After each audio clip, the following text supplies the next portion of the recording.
I used to think I was a defective draft in the family. Every time I walked into the living room, it felt like stepping onto a stage where only one person was allowed to shine, and that person was never me.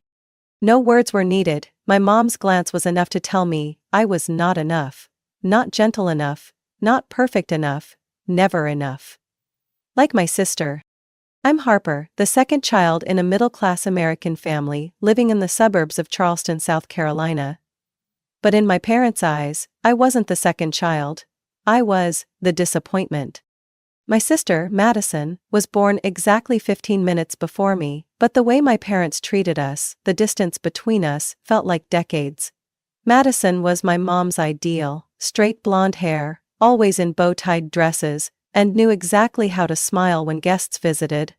As for me, I liked walking barefoot in the garden, wearing old band t-shirts, and once got grounded for dyeing my hair blue when I was 14. My mom was a perfectionist.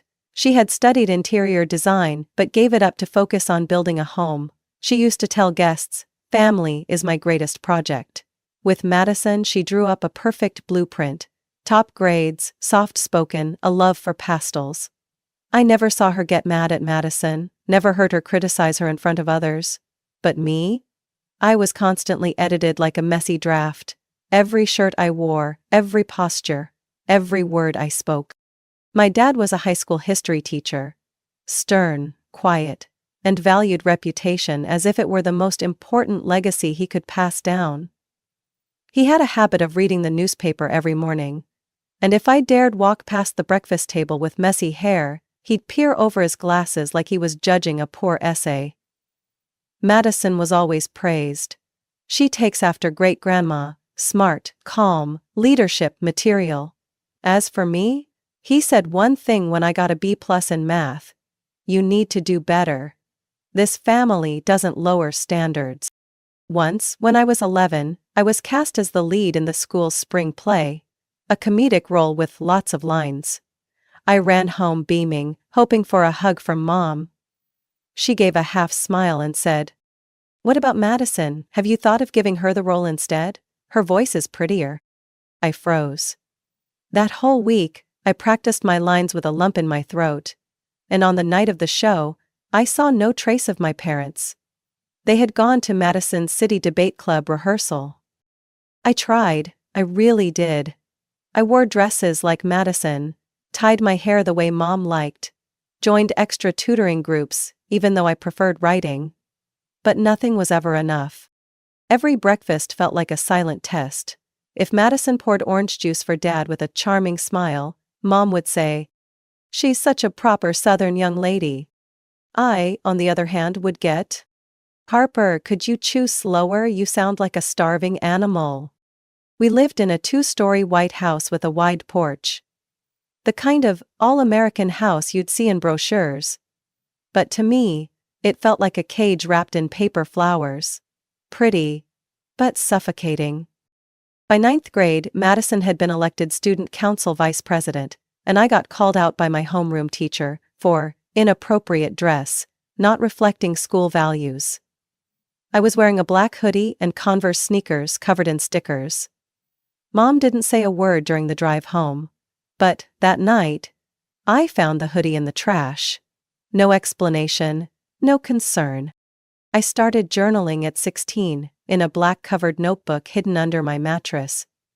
My scribbled words were the only place I wasn't compared. I wrote, "If I disappeared one day, would anyone notice? Or would they just think the kitchen's cleaner now that no one spills milk every morning?" I didn't hate Madison, I really didn't. She didn't try to overshadow me. She was just doing what our parents wanted. And she was so good at it, she became the shadow that I couldn't breathe under. We were twins, but life had split us into puzzle pieces that would never fit together. Madison was the framed picture in the living room, perfect, polished, proudly displayed. And me? I was the rough sketch shoved in a drawer. Forgotten. Hidden. Collecting dust. But I made a vow. One day I would leave this place. Leave behind the standards that weren't mine. Leave behind the perfect family that only existed on the surface. I didn't know when. But I knew one thing for sure. I would not spend the rest of my life as someone's flawed copy. I used to think college would be my escape. That the gates of campus would be the way out of the suffocating shell called my family. But it turned out, I had just moved from one stage to another. Where the director was still my parents, and the script was still endless comparison. My dad teaches at the College of Charleston, a respected man known for passionate lectures on American history and civic ethics. To him, everything must meet the standard. And that standard is Madison. Madison chose international business, just like Dad had said for the past 10 years.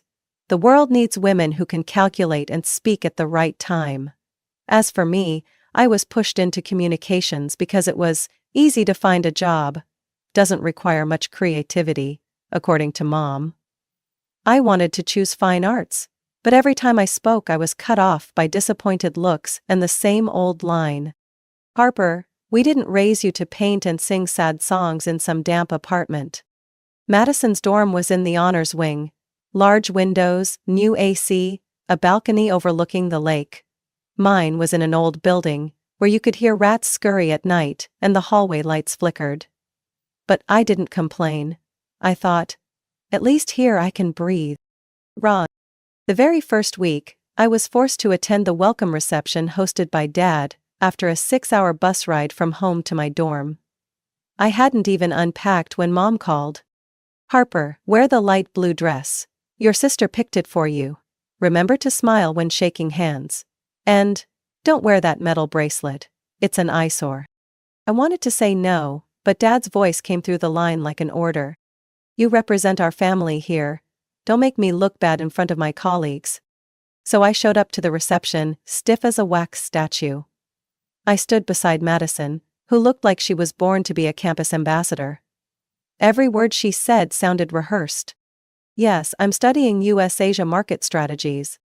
I hope to intern in New York this summer. I just stood there, nodding, sipping water and counting down the minutes. After that I became Dad's PR shadow. He often mentioned me in lectures as an example of doing it wrong, but trying to improve. I knew he thought he was helping me, shaping me into a good person, but really, he was tearing me apart. Forcing a mask on me, then slapping on the label, Professor Williams' daughter. I once tried to rebel by skipping Madison's study group session, where all the star students gathered to discuss case studies with Professor Hall. It felt pointless. It wasn't a discussion.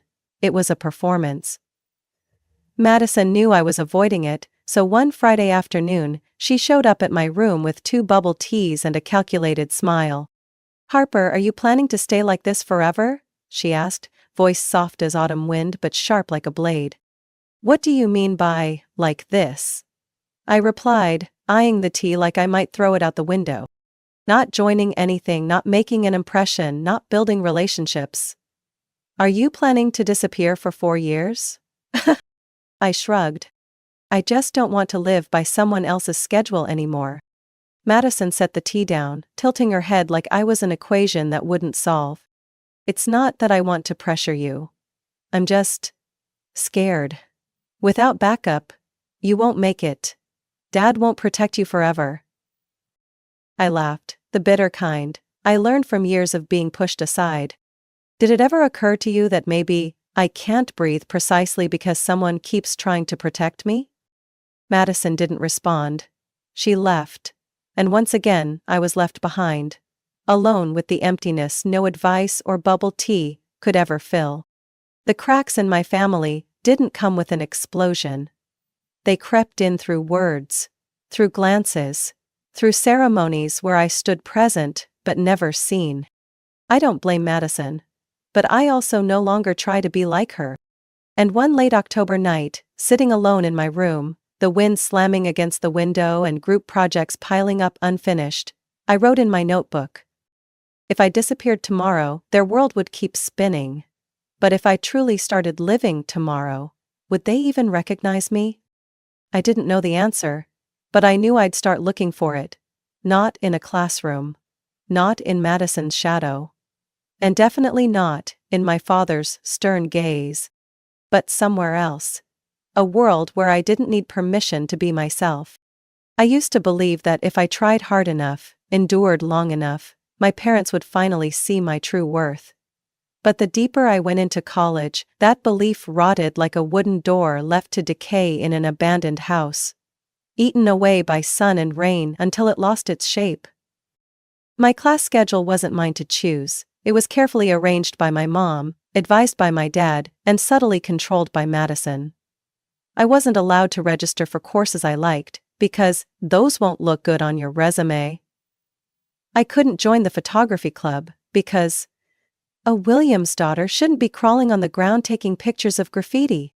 I lived like a lost shadow in my own life. Every day I walked through campus halls with a notebook in hand, not to learn what I loved, but to record what was labeled safe and practical. Every subject, every exam, every group discussion, another link in an invisible chain. That night, I sat on the dorm rooftop, watching the city lights below sparkle like a world I'd never touch.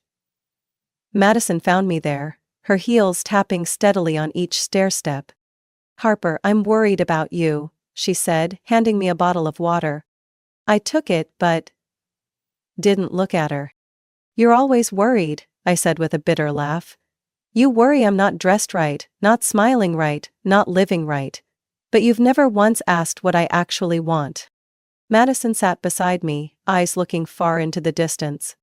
"Because I know they won't give you the chance to choose. If you go the wrong way, they'll disown me? Cut me off? Like they did with that high school friend who lost her scholarship for pursuing art?" I cut her off, my voice sharper than I intended. Madison fell silent. And that silence said it all. I stood up and looked at my sister. The girl I used to secretly admire. The one so flawless she made me feel like a smear on a classic painting. "You don't get it, Madison. I don't want to be another version of you. I don't want to marry some rich lawyer, live in a 3-story suburban house and post Sunday brunch photos to build a brand. I want a life that feels meaningful to me, not one scripted like a play."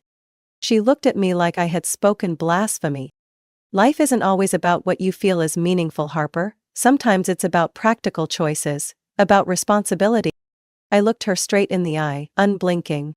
If being practical means burying myself in things that don't belong to me just to be accepted, then I choose dreams. If responsibility means living by someone else's blueprint, then I choose freedom. Madison turned her face away, but I saw the flicker of sadness pass over her.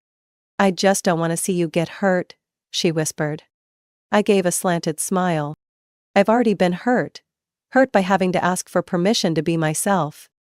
After that conversation, I started doing something I'd never dared before, asking questions. Not to Madison, not to my parents, but to myself. "Harper, if you died tomorrow, would you regret not doing something?" The answer was yes. So many things. I regretted not learning how to draw properly. Regretted canceling my freshman band audition because Mom said, "A decent girl doesn't perform on stage with tattooed boys." I regretted never making a single decision in my life without the fear of being yelled at or shamed. So, I started rewriting my before 25 list. Not for Instagram. Not to create a free-spirited girl image. But to remind myself, I still had a chance to write my own script. The list wasn't long, but every item made my heart race. Write a short story and submit it to a local magazine. Ride a motorcycle once, with no destination. Dye my hair again, deep wine red. Kiss someone just because it felt right, not because they were presentable enough to meet the family. It was then I realized, if I kept living inside the glass cage called expectations, I'd die slowly, in silence.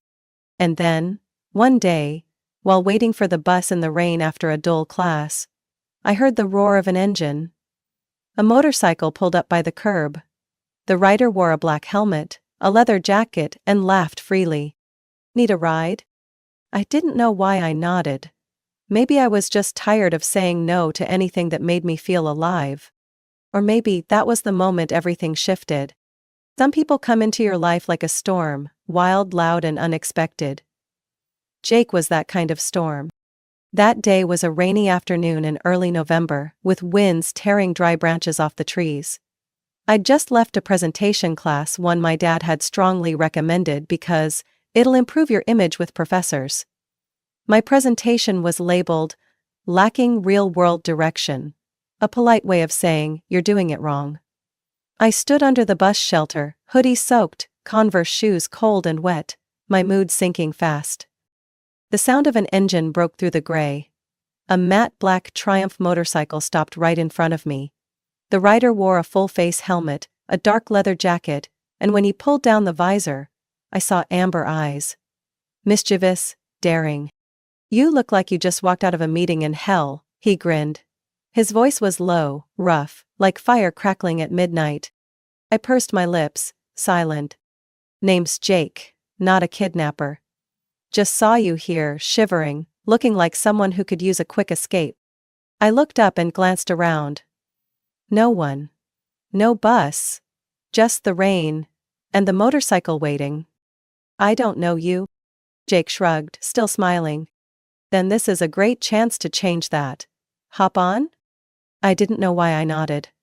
Maybe it was because my heart finally beat again after weeks of feeling like a walking corpse.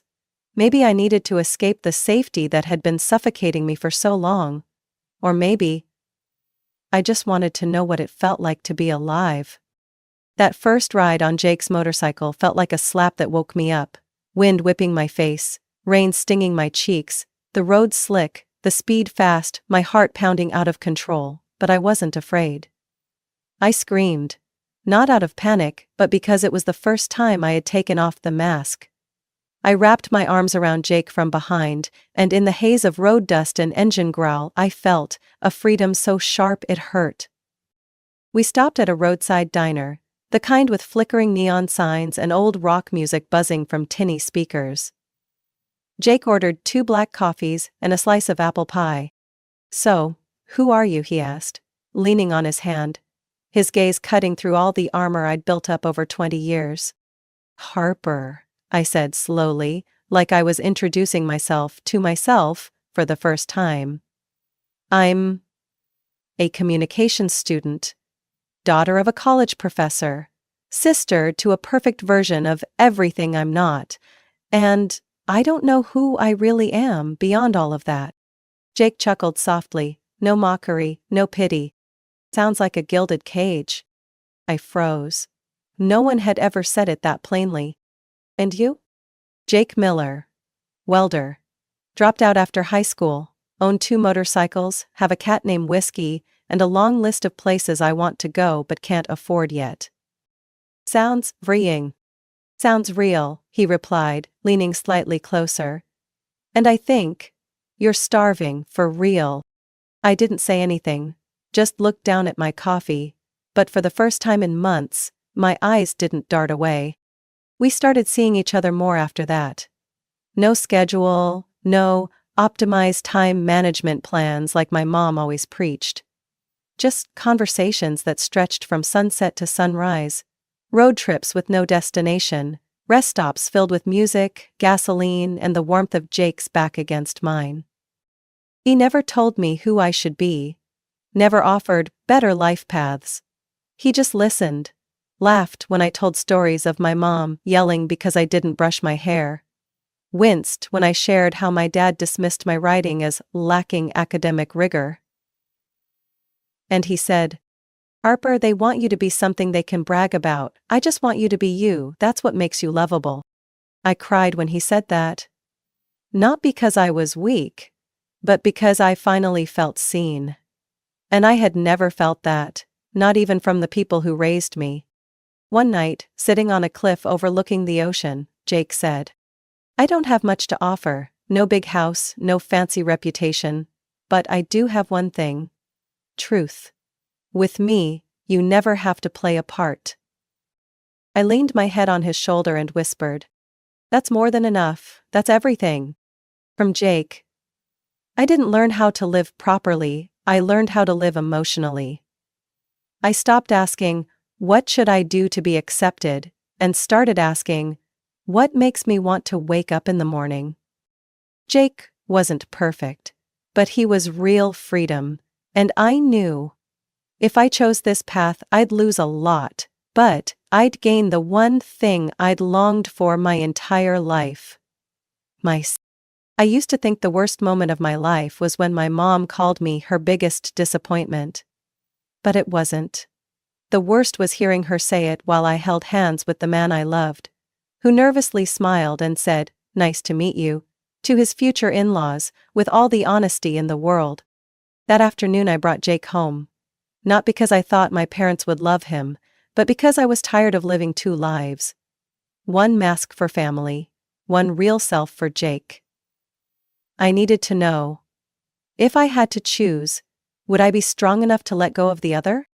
Jake wore a black button-up shirt, the closest thing to formal in his closet. I wore a long floral dress, tied my hair back, and tried to look as non-threatening as possible. But I forgot one thing. To my mom, being myself was already a threat.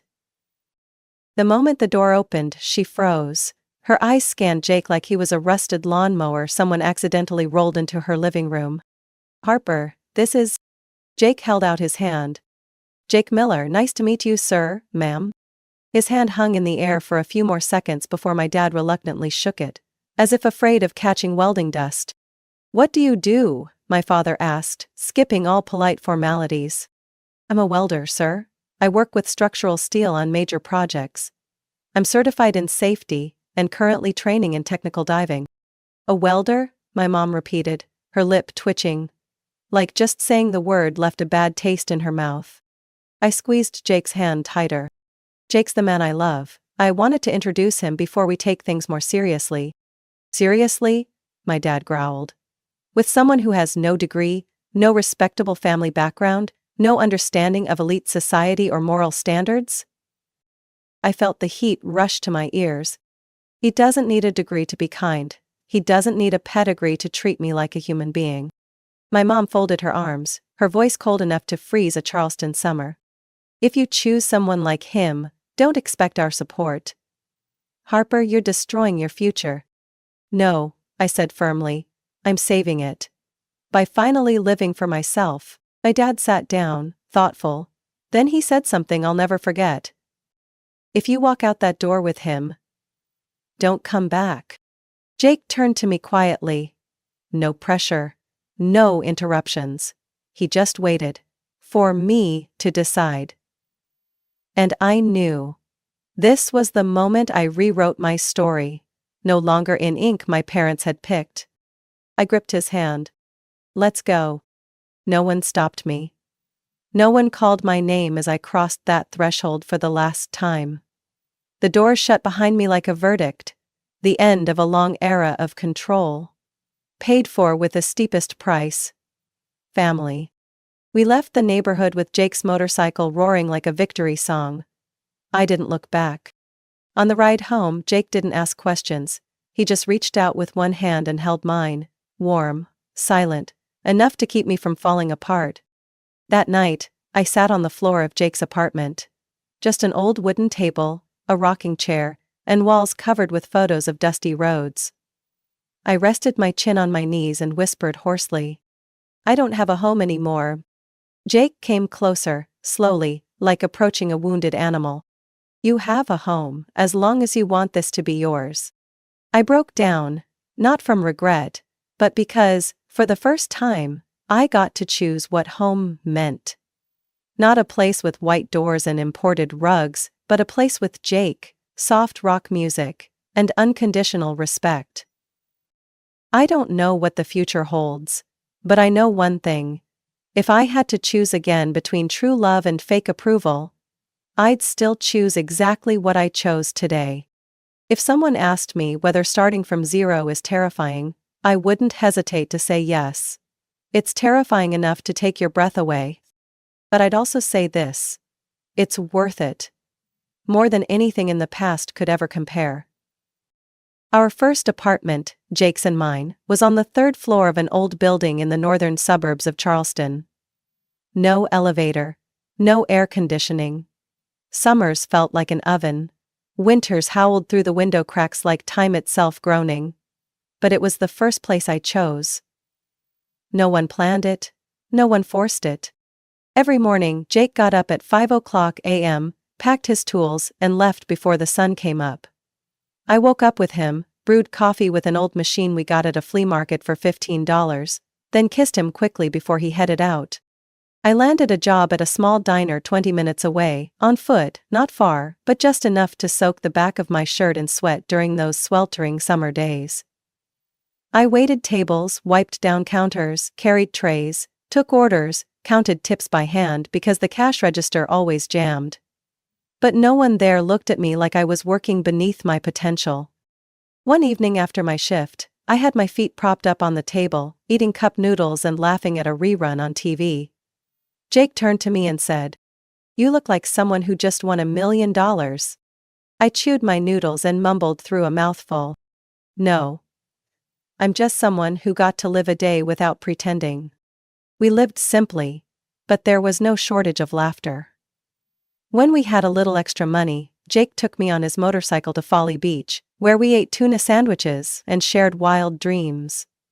He wanted to build his own electric bike, and I wanted to write a book about people who survived their family's expectations. Then one day an opportunity came out of nowhere. Jake was hired by a major infrastructure company, specializing in underwater structural welding.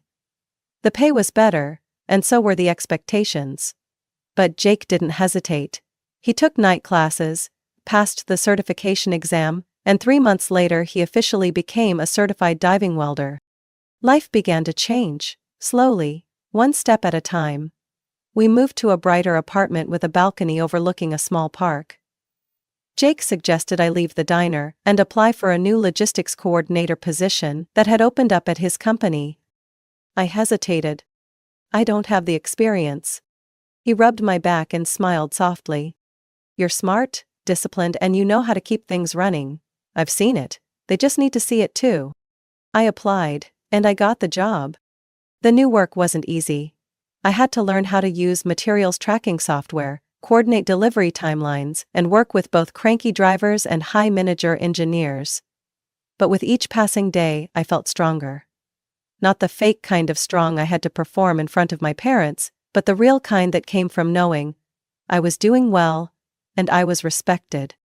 One Saturday night, after a long shift, I came home to find Jake sitting on the living room floor, holding an old photo album. He pointed to a picture of us at the beach. My hair messy, his face smudged with sandwich mayo.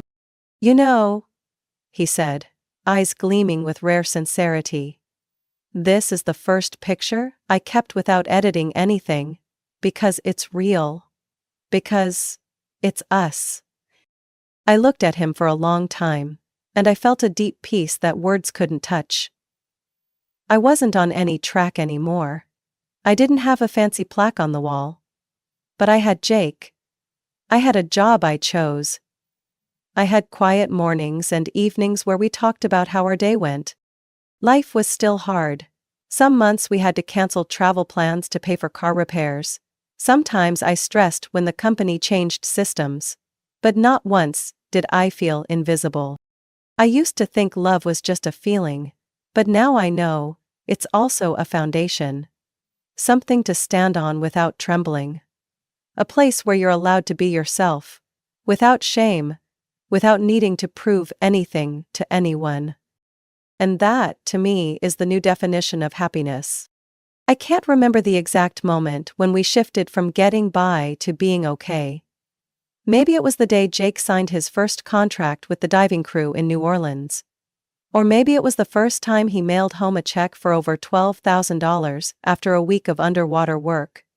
His skin darkened, hands scraped, but eyes burning bright. Jake had become a professional diving welder, one of the few who could work 100 feet deep, in freezing water, under crushing pressure. Dangerous, exhausting, but Jake never complained. He said, "There was a time I had to choose between cleaning out garbage trucks or hiding from student loan collectors. Now, every time I dive, I know I'm building something real." His income crossed $150,000 0 cents a year in just 18 months.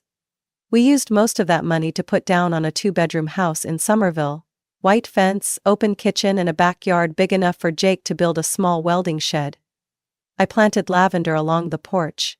Every evening we sipped coffee and listened to crickets, and Jake's dive stories like bedtime adventures. I thought my life had turned a page. But life has a rude habit of knocking. Right when you feel safe. It was a Thursday afternoon. I was reviewing the delivery calendar in my small office when I got a call from Cheryl, an old friend who worked at the local news station. "Harper, I wasn't sure if I should call, but this is spreading fast. You should know." "What is it?" "Your dad, Professor Williams. A female student made a serious accusation. The university's launching an internal investigation. His name's already on the headlines." I went numb. Cheryl paused, then added gently, "I'm sorry if you need anything."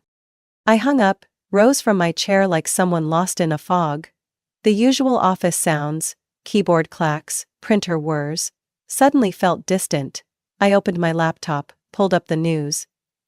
And just like Cheryl said, my father's face was right there next to the headline. Prominent Charleston University professor accused of student harassment. The words cut through memory like a blade. I remembered all those times he lectured about professional ethics, about family dignity. The nights he trimmed speeches line by line. Everything collapsed in seconds. But the most painful part wasn't that he'd been accused. It was that I wasn't surprised. Jake found me that evening, still frozen on the sofa. He sat beside me, didn't rush. When I handed him my phone to show the article, he just nodded, softly, like he'd seen it coming. "What do you want to do?" "Nothing," I answered. "I'm not part of that world anymore." I thought I had closed that chapter for good, but just a few days later, the past came crashing through the door again. It was a Saturday afternoon. I was watering the lavender in our backyard, when a gray SUV turned the corner and stopped in front of our gate. I recognized the license plate. My mother's car. The door opened. She stepped out first, visibly thinner, eyes sunken like she hadn't slept in days. My father followed, no longer the commanding man I once knew, but a hollow shell, drained of pride. I stood still. I didn't approach. I didn't smile. "Harper," my mom croaked. You look well." "I'm sorry for not calling first." I folded my arms, standing at the door. "What is it?" My father's voice cracked, no longer calm but bitter, exhausted. "We need help. Your sister and her husband have cut us off. They won't let us in the house. No one's willing to help with the legal fees. They're worried about the reputation fallout." I didn't laugh. I didn't rage. I just felt empty. "And you thought of me?" My mother grabbed my hand, her fingers trembling. "You're our last hope." Jake stepped out from the house, holding a cup of tea. He gently placed it on the wooden porch table without saying a word. He just stood there, like a fortress behind me. I took a deep breath, then replied, my voice eerily calm. "When I needed hope, you threw it against the wall and slammed the door. Now it's my turn. And I'm sorry, but I'm no longer the daughter you can call whenever it's convenient." My father's face flushed, his eyes filled with humiliation. "You owe us, after everything we've done for you." I looked him straight in the eye, unblinking. "No, I repay those who truly loved me. Pain doesn't come with an invoice." I turned and walked back inside. The door closed behind me. Not shaking this time, but firm, as if it had never been broken. That night, as my parents drove away from the porch in silence, the rain began. Not a heavy storm. Just a slow, persistent drizzle. Like even the sky was unsure whether to forgive or let go. I stood by the window, watching the old SUV disappear down the maple-lined street. Jake didn't say anything. He just quietly placed his hand on my shoulder. A silent reminder that I didn't have to be strong alone anymore. We didn't bring it up again, not because we were avoiding it, but because it no longer had a place in our present life. When someone leaves, it's not the door that closes. It's the hollow space in your heart that begins to heal. 1 month later, I found out I was pregnant. The moment the test showed 2 lines, I laughed in the bathroom. Not from shock or panic, but a breathless laugh, like the universe was whispering, "You chose right." Jake didn't jump or shout like in the movies. He just looked at me, wrapped me in his arms, and whispered in my ear, "We'll be the family you never had." I held him close, listening to the steady beat of his heart, the rhythm of trust, of a home that didn't need to prove anything to anyone.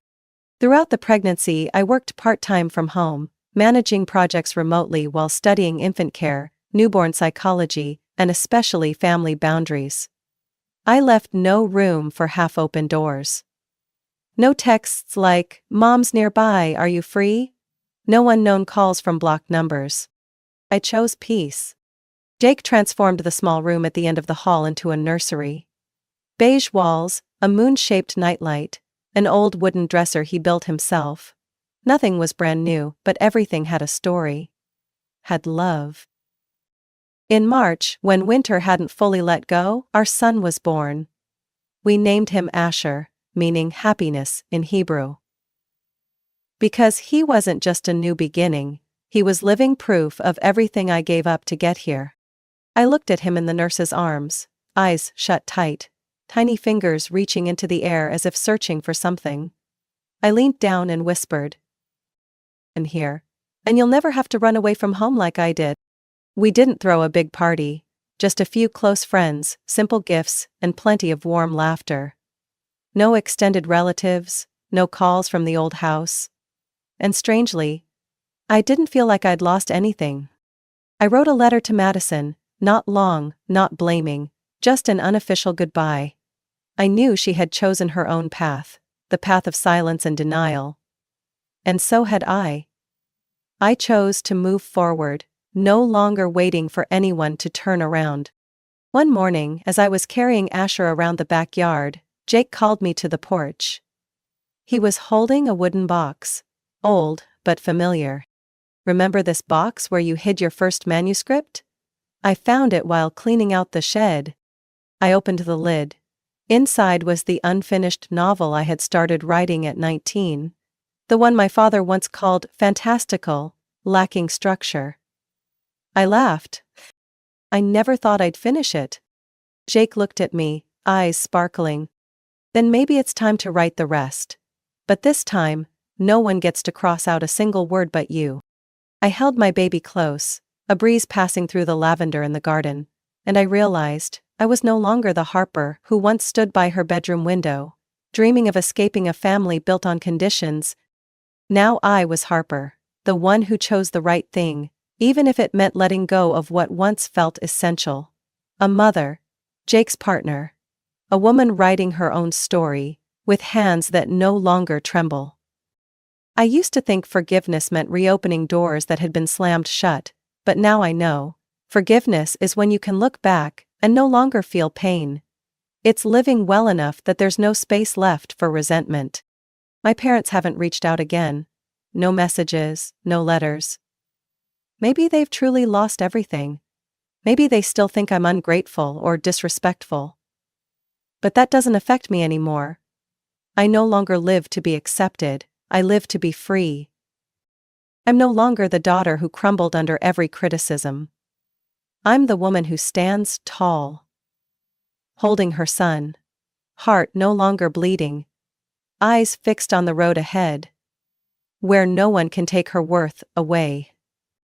Harper's story is proof that happiness doesn't come from pleasing others, but from the courage to live your truth. She didn't choose the path paved with expectations, she chose love, freedom, and mutual respect.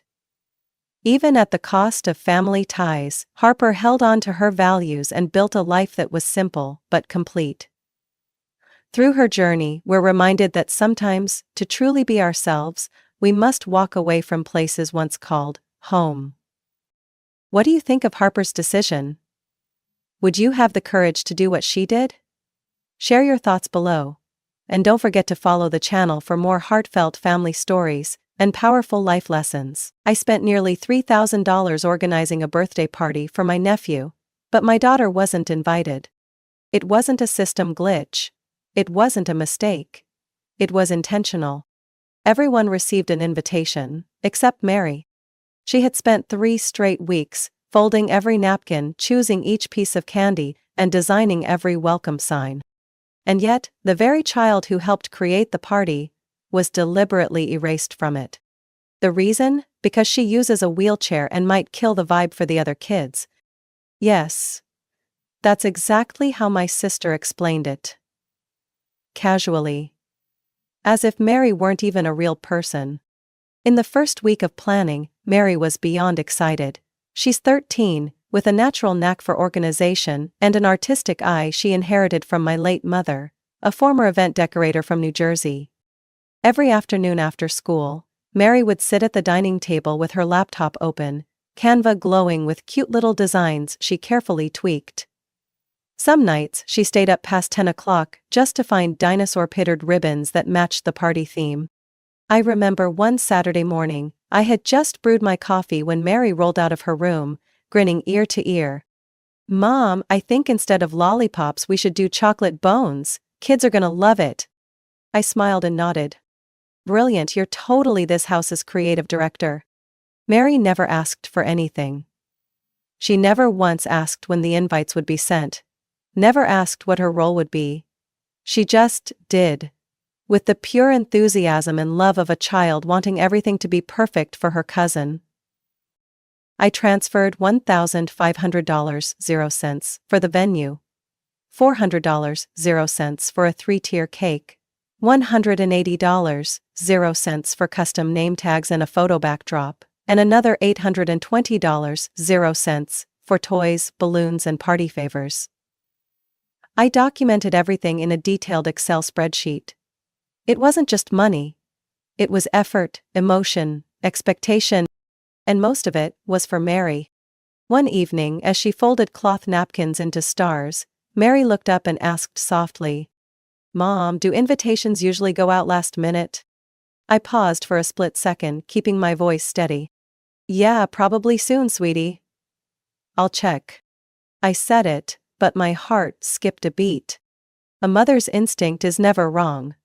I picked up my phone and called my sister. "Jenna," putting it on speaker. Mary kept folding napkins into little spirals, her eyes lighting up at each one. Jenna answered after 3 rings. "Wow, perfect timing, I just finished labeling the kids' place cards." "Hey, quick question, Mary said she hasn't seen her invitation yet, did you send it?" Silence. A silence sharp enough to stab. Then Jenna exhaled. Tyler said, she doesn't really need to come." I froze. "What?" "He just wants a light-hearted, fun party, and with the wheelchair and all, I thought it might be too heavy. I mean, it'd be hard for her to get around, crowded space. You get it, right?" Mary stopped folding. I looked at her, saw her shoulders trembling, but her eyes stayed locked on the fabric, like she was determined to finish the one last task before they could take even that from her. I didn't say another word, I just quietly ended the call. The kitchen was filled only with the hum of the dishwasher and Mary's birthday playlist playing from her phone. A silly dinosaur remix that now felt like mockery. She still didn't look up. "Tyler doesn't want me there." She said it so calmly it chilled me. No question, no doubt, just a statement, spoken by a child trying to swallow pain like an adult. I clenched my fists under the table until my knuckles turned white. But I didn't cry. Because if I broke down, Mary might think she was the reason. She wheeled herself to her room, closing the door with a quiet click that broke my heart. I stayed in the kitchen, staring at the perfectly folded napkins shaped like stars, lined up neatly like surrender flags. Each one a testament to my daughter's work, and the cruel dismissal she'd just received. We thought we were helping, but really we were just extras in a scene that cut us out of the frame. I sat still on the gray velvet chair, clutching my phone, screen long dark. My heart pounded. Not from shock, but from something far worse. The rising bile of rage mixed with helplessness. Why was Mary excluded? Because she uses a wheelchair. My 13-year-old daughter, The one who tied every ribbon, designed the name tags, picked every candy wrapper, was left out. Because her image might ruin the mood. I laughed, dry, bitter. Then I felt nauseated. In my head I saw Mary again, hunched over her laptop, editing fonts for the sign. Welcome to Tyler's Dinosaur World. Her eyes glowing with excitement. She believed she was part of something, only to be treated like she never existed. I walked to her door. A sliver of light peeked underneath. I knocked gently. Sweetie, can I come in? No answer, just cold silence. I pushed the door open. Mary sat with her back to me, hands resting on her wheels. She wasn't crying, but her shoulders were rigid and her head bowed, like she was trying to shrink into nothing. I sat beside her, placing my hand on her back. I'm so sorry. She didn't reply, but her breathing was heavy, like each inhale was a blow to the chest. After a moment, Mary spoke, her voice steady, quiet, like she'd rehearsed it. They don't want me there. No, that's not. It is. Tyler said it. Aunt Jenna agreed. You don't have to dress it up. I was silent. No words could fix this. Mary turned to face me, her gaze was colder and deeper than I'd ever seen. I thought, at worst, they just forgot. But they didn't. I was chosen to be left out. No one has the right. They already did it, Mom. I wanted to hug her, but I knew, right now, space meant more than arms. She wheeled toward the table, picked up the box of ribbons and bows she'd used to decorate the gift bags, placed it down, gently. But that clack said it all. I'm done. I watched her throat, burning. Not because she was angry, but because I'd never seen her this defeated. Mary, the same child who giggled when picked as sound coordinator for the school fair, who hugged me tight after getting an A in art, now sat there, isolated, like a puzzle piece forced out of the picture. That night I couldn't sleep. I lay awake beside the glowing spreadsheet of party expenses, looking at the endless numbers, felt like getting slapped by every dollar I'd spent. I had paid for my child's heartbreak. I hired a magician, ordered a buffet and bought party favors, only to receive a blank invitation for Mary. I should have asked sooner. I should have noticed how Jenna always dodged the topic whenever I mentioned Mary in the family group chat. I was too busy being the kind older sister, too used to fixing everyone's problems, that I didn't see my own child being quietly erased from a world that should have included her. I shut the laptop, got out of bed and walked to the window. Outside, the restaurant 2 blocks away still had its lights on. I wondered, if the party went as planned, would anyone even mention Mary? Or would they just call it Jenna's party, for Tyler, with every perfectly decorated detail, without anyone realizing the person who created it had been cut from the picture? Mary would just be a shadow. I couldn't let that happen. The next morning, Mary sat eating cold cereal, eyes locked on her iPad, but I knew her mind was far away. I placed a glass of orange juice in front of her. Sweetie, I think we shouldn't go. Mary nodded, unsurprised. Yeah, I think so too. I looked at her for a long moment. But we'll send a gift. For the first time since that day, Mary looked up. What kind of gift? I shrugged. Something unforgettable. Mary narrowed her eyes. Like a sabotage gift? I laughed. Not sabotage, just the truth. She pressed her lips together, then gave a small nod. I don't want them to forget me, but I don't want to beg to be remembered either. And you won't have to, I promise. Mary nodded again, her eyes softened, but I could still see the unhealed hurt beneath. I knew we wouldn't retaliate. We would tell the story in a way no one could ignore. That morning, as Mary wheeled herself to the dining table, I was already there. With a plain white box in the center, no ribbons, no patterns. Just one bold black marker line, Tyler. Mary rolled up, eyes scanning the box. We're still sending a gift, Mom? I nodded. Yep, but not the kind they're expecting. She raised an eyebrow, tilting her head like she was trying to read me. Does it explode? I laughed. No, but it'll definitely make an impact. Mary paused, then smiled. A mix of bitterness and boldness. As long as I'm not the only one who remembers that day. I looked at my daughter, 13 years old, with a heart that had just been stomped on. And I knew. This time, we wouldn't stay silent. That afternoon, I took Mary to a small electronics store a few blocks away. She wheeled through the aisles, her fingers trailing across screens like she was looking for something familiar. "Which tablet has the best camera?" she asked the sales clerk, voice firm. He blinked, then replied quickly, "This one. It records in HD, clear audio, strong battery." We bought it. Paid with a card, no hesitation. Because this time, the truth would be the most powerful gift of all. Back home, Mary set up the tablet on a tripod in the living room. I sat across from her, watching as she tested lighting and adjusted the angle. When everything was ready, Mary took a deep breath and looked straight into the lens.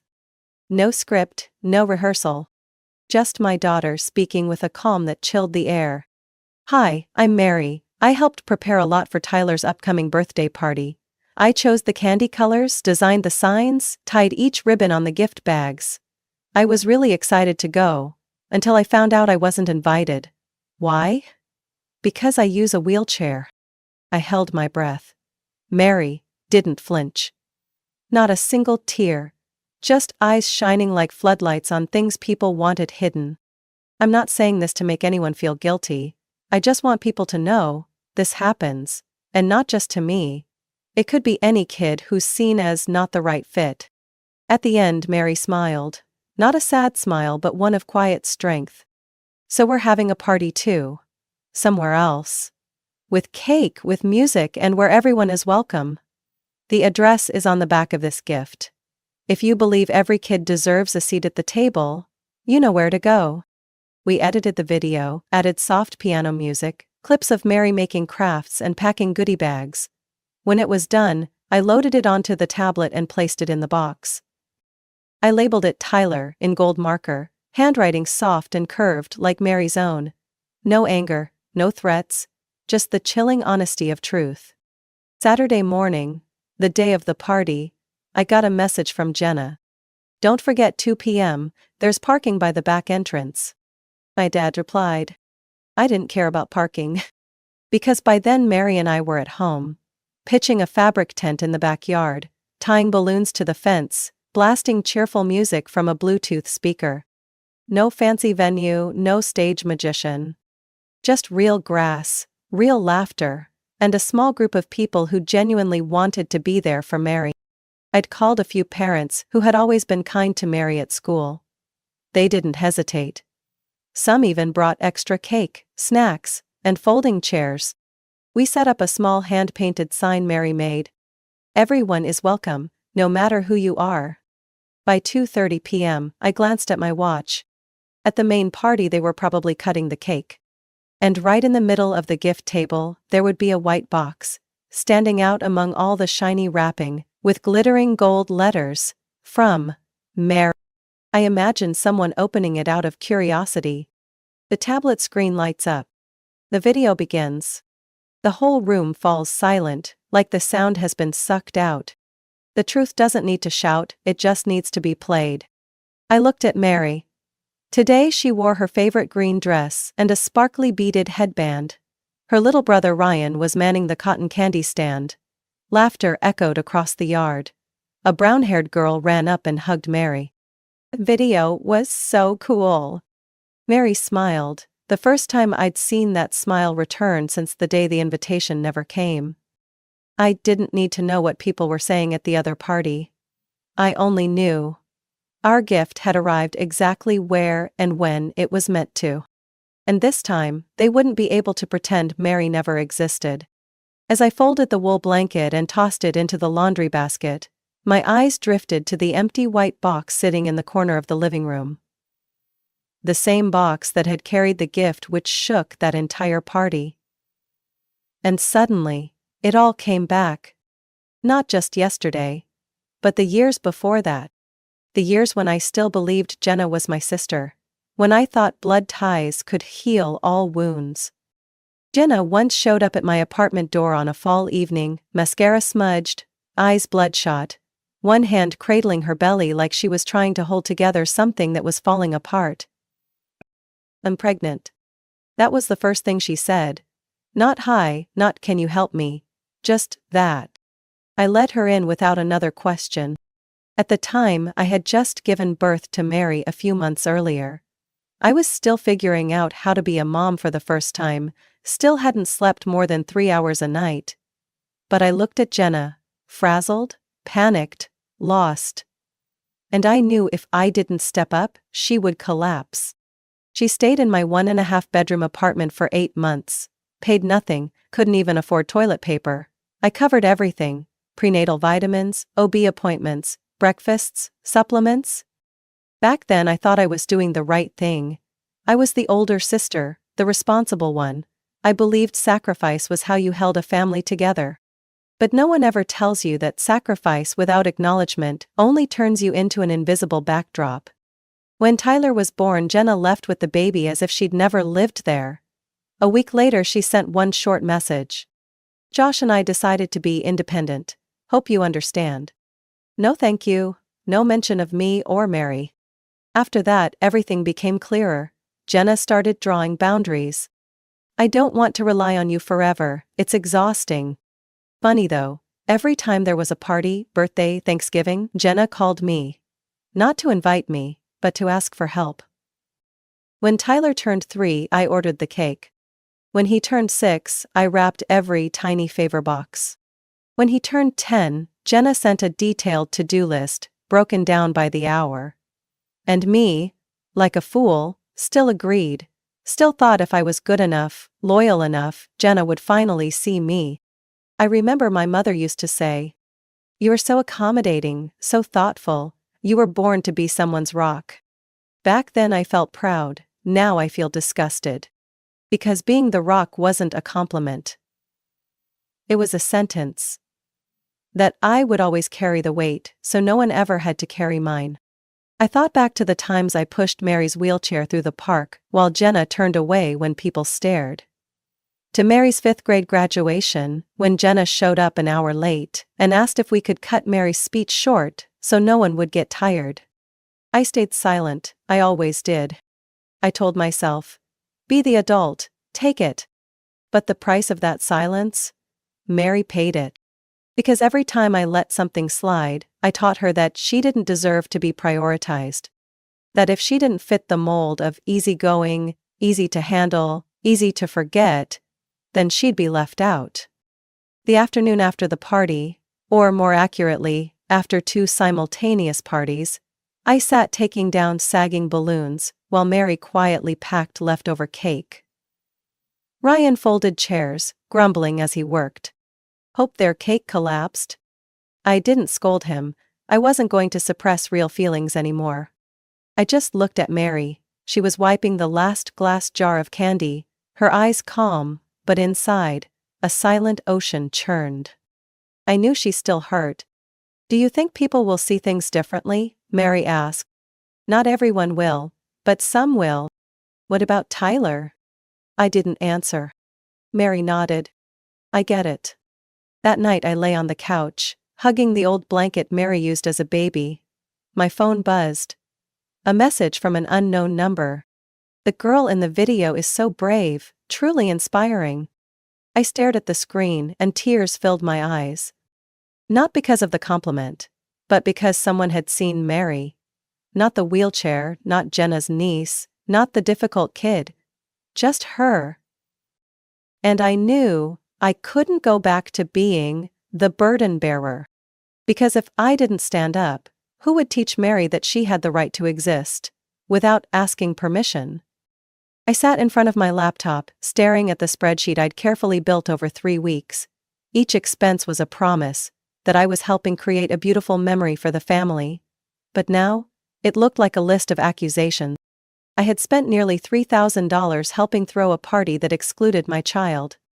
And I swore not a single cent of that would go to waste. I opened my email and typed the first lines. Hello, due to a last-minute change, we'll need to adjust the party location. We would appreciate your help in coordinating the new site.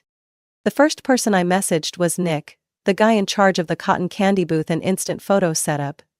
He had done Mary's birthday party last year and left a great impression. No problem at all, he replied. Just send me the new address. Next was Steph, the magic show coordinator. Oh, it's for Mary? That's awesome. Let me call Chris, the magician. He'll love this. In just one morning, I managed to gather nearly all the items I had booked. The photo booth, candies, the balloon stand, even the kids' ukulele band. Everything was redirected to my backyard. That afternoon I called a few parents I truly trusted. Not many, just those who had once looked at Mary with real concern, not just polite pity. I told them the truth, no dramatization, no sugarcoating. Silence. Then one voice, trembling. I had no idea. I sensed something was wrong, but I didn't know how to ask. Another chimed in. Mary deserves a day that's hers. I'll bring those brownies she loves. And just like that, we got started. The morning of the party, I woke up at 5 a.m., hauling bags of supplies out to the yard. Mary wheeled behind me, hugging the same planning notebook she had used to prep Tyler's party, now being recycled for her own. I think we should hang the welcome sign on the apple tree. Everyone will see it right away. I nodded. Good idea. What about the lights? Wrap 'em around the fence, it'll look like a stage. Ryan, Mary's younger brother, dragged a wooden wagon filled with balloons of every color, shouting as he tied them. Mary's the VIP today, no gift, no entry. Mary burst out laughing, though her eyes shimmered with emotion. By late morning the first guests began arriving. 2 of Mary's classmates came carrying a box of cookies and a hand-drawn card that read, "Thank you for saying what we were too scared to." Then a group of parents showed up, some with chairs, others with food. A tall, thin man approached me and set down a box of juice. "I'm Ellie's dad," she cried after watching the video. Said Mary is a hero. Honestly, I think she's right. I gently squeezed his hand, too moved to speak. By around 2 p.m. our backyard was full. Kids ran around everywhere, ukulele music floated from the garden corner. Magician Chris was performing card tricks and coin illusions.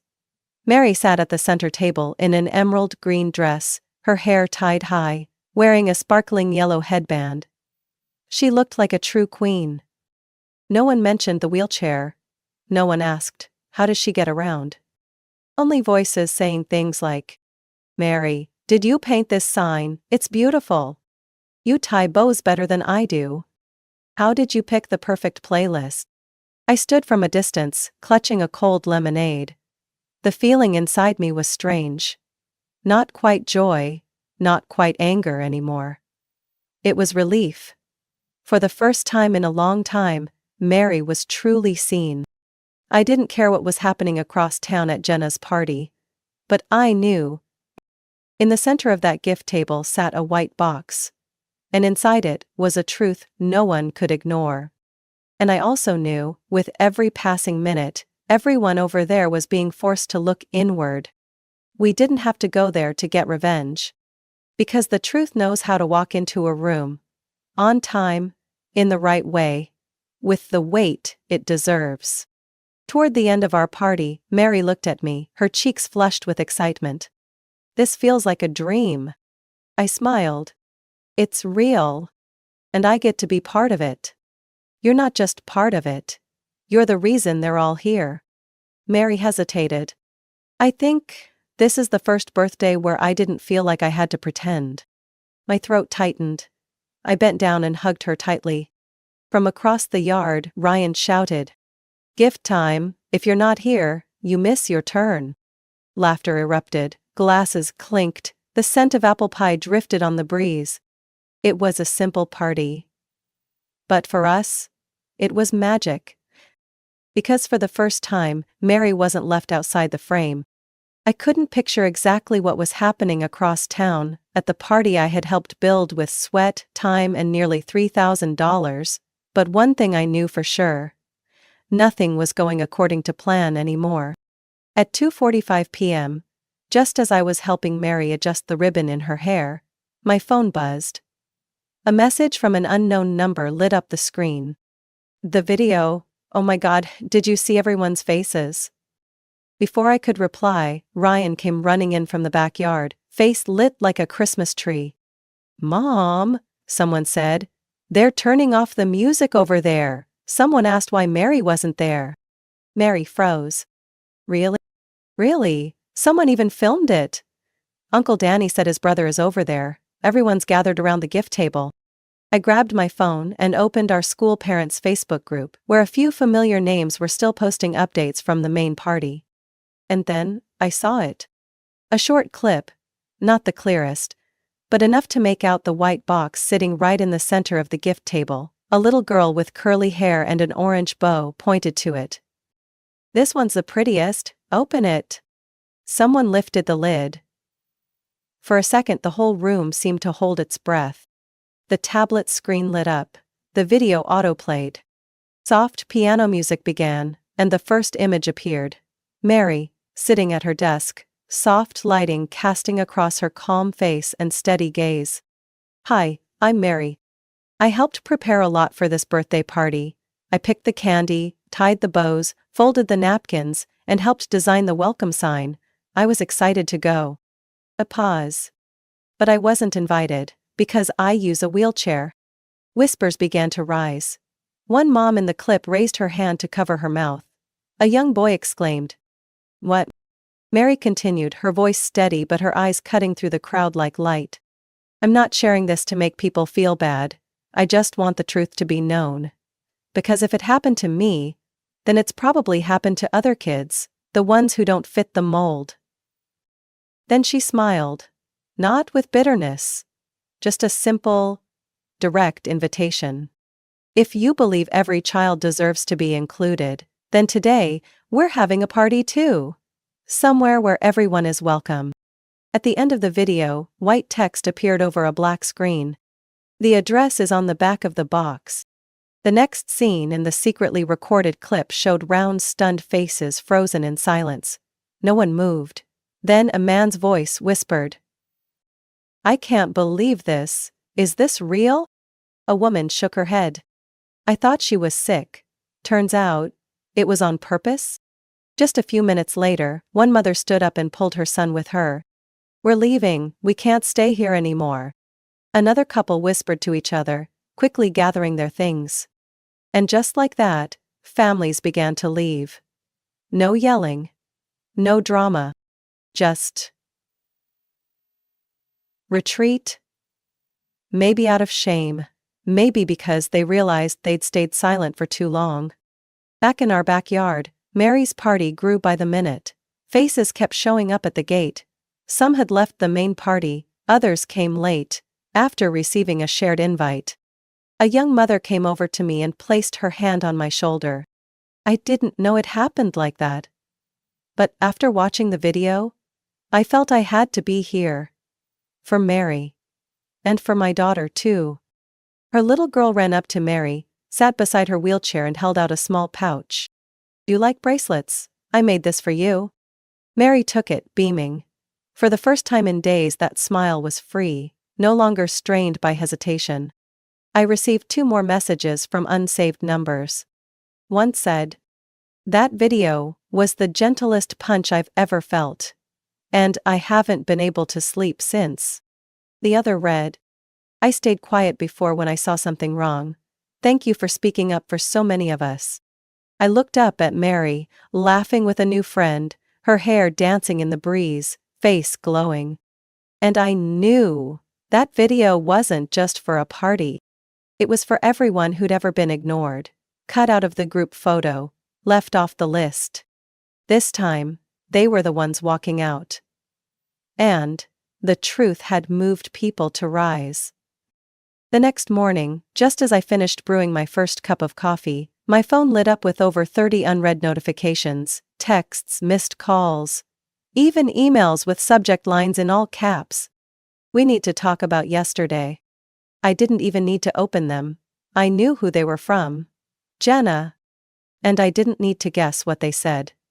I'd played this game long enough to know exactly how my sister reacts when the truth slips out of her control. As I was washing my mug, my mom called, for the first time in 2 months. Did you really have to make such a scene? I didn't answer. I mean, it was Tyler's birthday, we could have settled this privately. I cut her off, voice steady and cold. Mom, family isn't an excuse for cruelty disguised as privacy. Mary was excluded. Publicly, I just told the truth. She sighed on the other end. I hate being in the middle. You're not in the middle, you stayed silent. I hung up before she could say anything else. That afternoon, Jenna started performing. Her first Facebook post was titled, "The Untold Story, When Kindness is Twisted into a Publicity Stunt." She rambled about an unfortunate misunderstanding, a sister who overreacted, and a child more influenced by her mother than her reality. The comments were mixed, some supported her, some clearly uncomfortable. But then, the silence broke. A fellow mom and friend commented bluntly, "I was there, I saw the video, and I know exactly who's twisting the truth." Another stranger shared Mary's clip with the caption, "She helped plan the whole party, then got excluded because of her wheelchair." The post spread like wildfire, over 4,000 shares in a few hours. Comments poured in, outraged, empathetic, heartbroken. "This is ableism, soft-spoken but no less brutal. I'm disabled and this happened to me too. She's only 13 but handled it more gracefully than most adults." Jenna fired back again. This time, she changed tactics, not just attacking me, but manipulating the truth. She posted a vague status. "Some things are edited. Some kids are coached to say what adults want them to." I just sighed. That's always been Jenna's way. When she can't control the situation, she controls the story. 2 days later, Mary went back to school. When I picked her up, her face looked tense. "What happened?" "Tyler told people you made the video, that I was invited, but you hacked the email and deleted the invite." I looked at Mary. She didn't cry. But the exhaustion in her eyes was unmistakable. The kind that comes from fighting too long while the one who hurt you just keeps going. "Do you believe that?" "No. But it still hurts." I squeezed Mary's hand. Some people can't stand to look in the mirror, and when that mirror is a video playing in front of 50 people, they'll do anything to blind others. Mary pressed her lips together. "I just don't get why people believe Jenna so easily." I gave a small, sad smile. "Because Jenna's a great actress, but you? You have the courage to be real." That evening, another parent sent me a screenshot from a private Facebook group. "Are we teaching our kids to hurt others just because they're different?" The post didn't mention names, but everyone knew it was about Mary. Underneath were hundreds of comments. "This reminds us, silence in the face of injustice is complicity. I once looked away when a kid in a wheelchair was being left out. After this I feel ashamed." Another wrote, "I'm a teacher. I'm going to show this video in class so my students learn that being different is never a reason to be excluded." I read every word, heart swelling with a feeling I couldn't name. It wasn't victory. It was a wound starting to heal. Thanks to the light.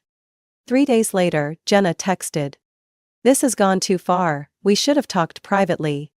I replied once, briefly. "It didn't go too far, your silence did." I didn't respond again. Because for the first time in years, I didn't owe an explanation to someone who never wanted to understand. One Friday afternoon, as I was cleaning the kitchen, Mary wheeled in holding a silver envelope with a sparkling star on it.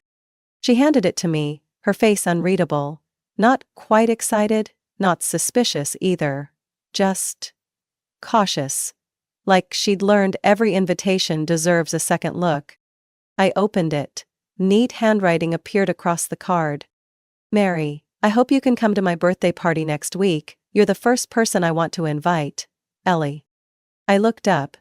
Mary was watching me, waiting for a reaction. I smiled. Ellie, is she the girl who gave you the bracelet that day, right? Yes, I didn't think she'd actually remember me. Not because you drew attention, Mary, but because you made an impression. Mary nodded slightly, her eyes softening. Should I go? You were invited, not out of pity, but because they see you. The party that day wasn't extravagant. It was simple and cozy, held in Ellie's backyard with cookies, juice, and a few small games. But what stood out was a hand-painted watercolor sign at the entrance. Everyone is welcome. Mary was welcomed as a true friend. No one avoided her, no one pretended. A little boy brought Mary a chocolate-frosted cupcake. This one doesn't have peanuts. Ellie said you're allergic. Mary laughed softly, then whispered, It's been a long time since someone remembered something like that about me. That evening, when Mary got home, she slipped off the paper bracelet she'd worn around her wrist, the simple kind guests wear to confirm they're part of the party. She looked at the printed words. You belong here. Then she didn't say a word, just stuck it onto the mirror in her bedroom, right next to a photo of her tying bows on party favors. I sat down beside her in the warm yellow glow of her bedroom light. Mary turned to me and asked softly, Mom, do you think all of this was worth it? I took a deep breath. Yes, because if you hadn't spoken up, people would still believe silence is easier, that hurting you wouldn't have consequences. Mary nodded. I was scared of being hated, called trouble, seen as a drama queen. You didn't cause drama, you brought clarity. And no one should be ashamed of choosing truth. After a moment, she asked, Tyler, do you think he'll change? I didn't know, but I answered honestly. Maybe not yet, maybe someday, but either way, you're not responsible for how others respond to the truth. Mary closed her eyes for a second, then smiled. Then, I think I'm okay. I'm not as sad as I thought I'd be. That's because you were brave enough not to stay silent. The next day, I received an email from a teacher at Mary's school. She said that after the video, several students visited the counseling office and requested to start a peer support group. A place where anyone who felt excluded or alone could find a safe space. The group's name? Mary's Table. The teacher wrote. Mary didn't ask to be the leader.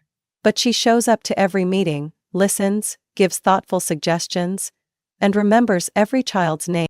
I read the message and quietly cried in the car before I could bring myself to go inside.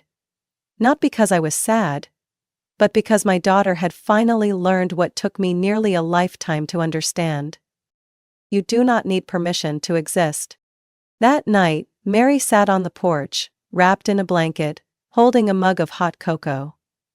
She looked up at the fading spring sky, her brows slightly furrowed.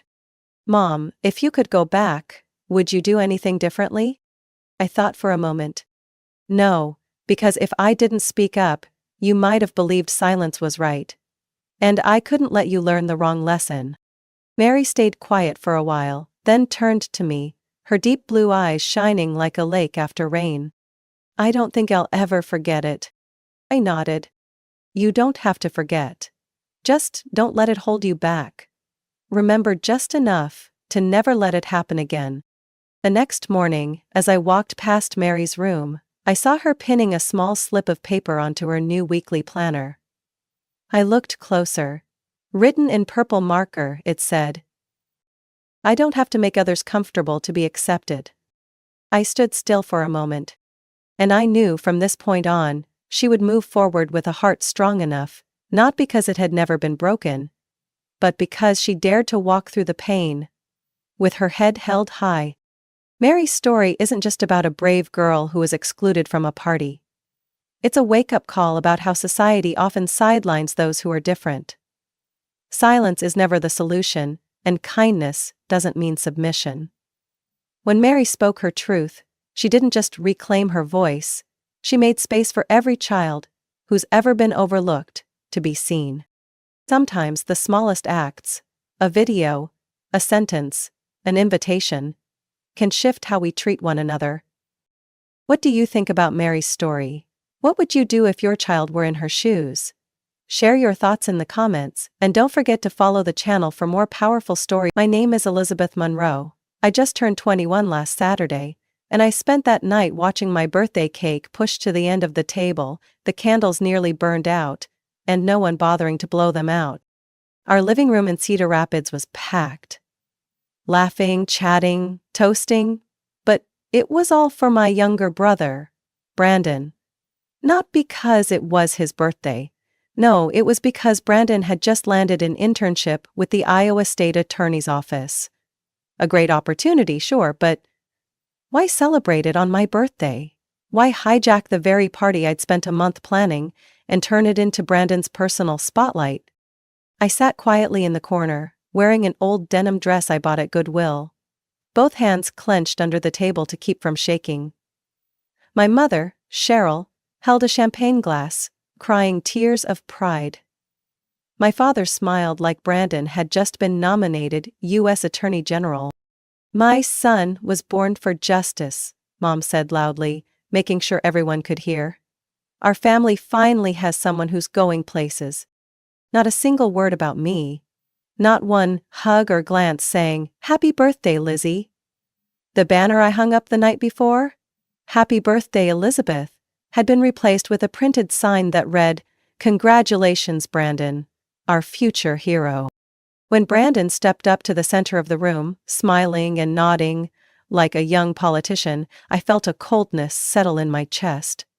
The only eyes that met mine were Grandma Marlene's and Tessa's, my best friend, peeking from the kitchen doorway.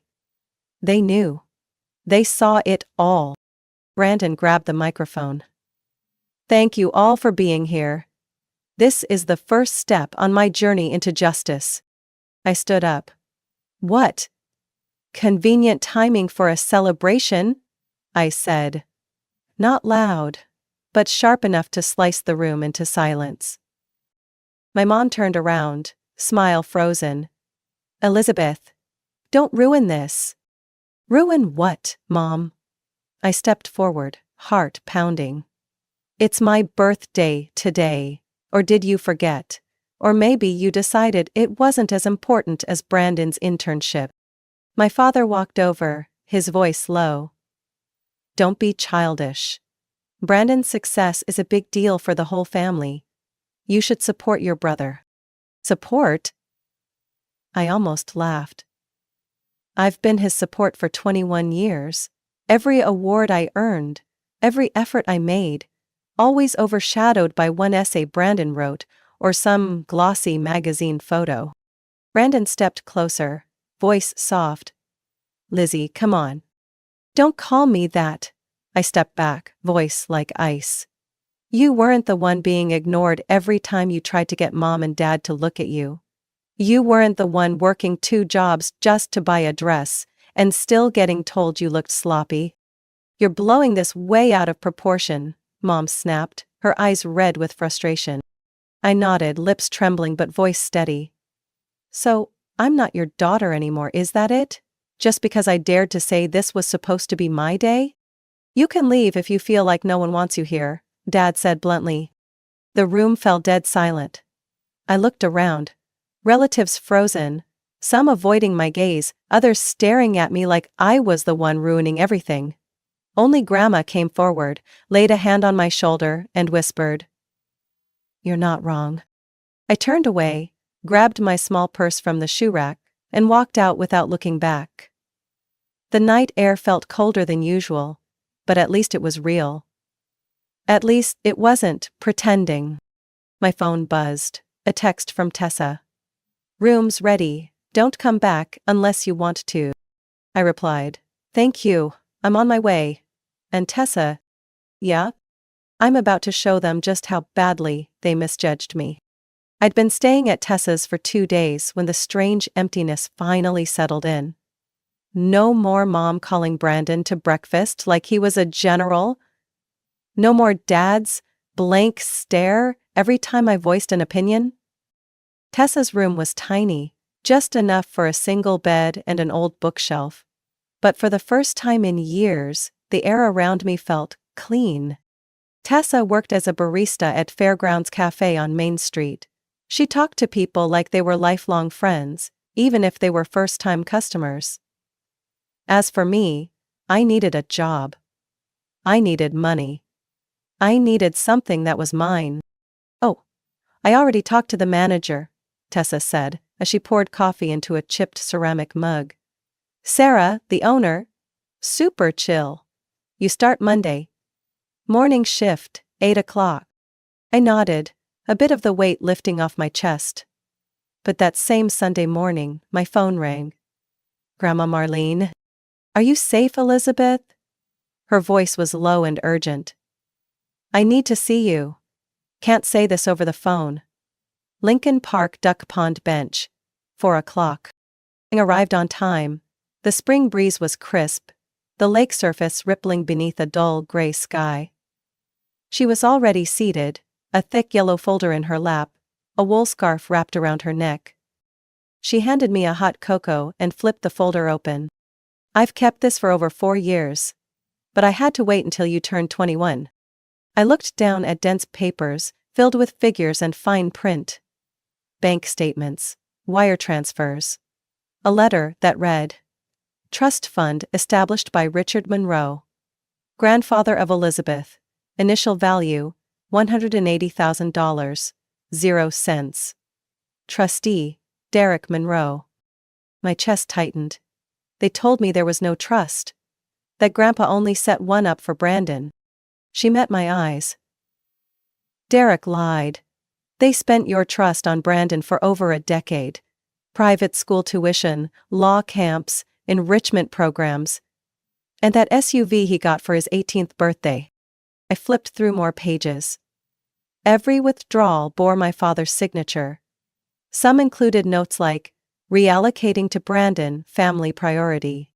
"You could have gone to college debt-free," she whispered. "You could have studied psychology like you wanted." But they drained everything. I remembered that parent-teacher conference, in senior year, when I got a partial scholarship and asked to apply to NYU. Mom said we couldn't afford it. Dad said, "Be realistic." I sat frozen on the bench. Everything she said matched every fractured memory I'd spent years burying. "Why didn't you tell me sooner?" "I wasn't allowed. Derek threatened to cut off all contact with you if I interfered." I closed my eyes, rage rising in waves. It wasn't about the money. It was the betrayal. They didn't just steal my future, they handed it to the son they worshipped like royalty. "Do you have backups?" She nodded. "USB, print copies, scans. Your grandfather taught me. Never keep only one version of the truth." I clutched the file tight. "Tessa has a scanner at work," I said. "I'll upload everything to the cloud, encrypted. I won't let them erase this." She placed her hand on mine, slightly trembling. "Be careful. Brandon may not know, but Derek and Cheryl. If they find out you're digging, they won't sit back." I looked at her, and for the first time in my life, I saw real fear on the face of the woman who'd always been my safest place. But for me, there was no turning back. On the drive back, I passed our old house. The second-floor window was still open. My old room. The lights inside were on. The party was over. But their world remained untouched. I stopped, staring at the wooden sign out front. "The Monroe family. Where traditions are preserved." I laughed. No sound came out. Just a breath that scraped my throat. I didn't expect things to escalate so quickly. Just 2 days after meeting with Grandma Marlene, the Monroe household had already begun to unravel. That evening, I got a text from Haley, my cousin on my mother's side, currently interning in my father's accounting office. The message was short and urgent. "Liz, you need to come now, they know. Uncle Derek is destroying documents. I managed to hide a few, but I can't hold on to them much longer." My heart pounded. I called Tessa immediately, asking her to secure the digital copies I had scanned. Then I drove straight to the old house. Back into the territory of the people who once called me their daughter. The house was unusually quiet. No TV sounds, no mom muttering while tidying up. I circled to the side entrance, where Haley said she'd leave it unlocked. The door creaked open with a light push. Inside, the glow from Dad's study flickered like a spark about to ignite. I tiptoed through the hallway, barely breathing. The sound of crumpling paper, a flicking lighter, and my father's low curses crept through the cracked door. Peeking in, I saw him tossing a stack of papers into the old fireplace. My mom stood beside him, pale-faced, trembling as she held a file box. A few documents still bore Central State Bank stamps. I lifted my phone and hit record. Video was too risky. Not if they caught me. "How much do you think Elizabeth knows?" Mom whispered. "No idea," Dad replied, his voice razor-sharp. "But if we burn everything before she acts, it won't matter. The trust can't be proven without the original files." "What about Marlene?" "I think she might have given something to Liz." Dad paused, flame flickering across his face, jaw clenched. "I told you not to let that old woman get involved. If Elizabeth has anything from her—" He didn't finish the sentence. Instead, he hurled the remaining files into the roaring fire. I backed away, heart pounding so loud I could barely hear. As I slipped through the back door, I nearly collided with Haley. "Did you get anything?" she asked, face pale. "I got audio. But I need the paperwork." Haley shakily pulled a large envelope from her coat. "These are the statements I printed this morning. Bank seals on them, full transaction history from 2013. I gripped the envelope tight. "You carried this on you?" "It's safer than keeping it at home. I didn't know what else to do but help you." I grabbed her hand, truly moved. "Thank you. But you need to leave. If they find out you helped, they won't let it slide." "What about you?" "I've got a plan." I uploaded the audio to a backup email account, encrypted it twice. Then, I had Tessa reach out to Grandma's lawyer, Harold Dean. The same man who handled my grandfather's estate.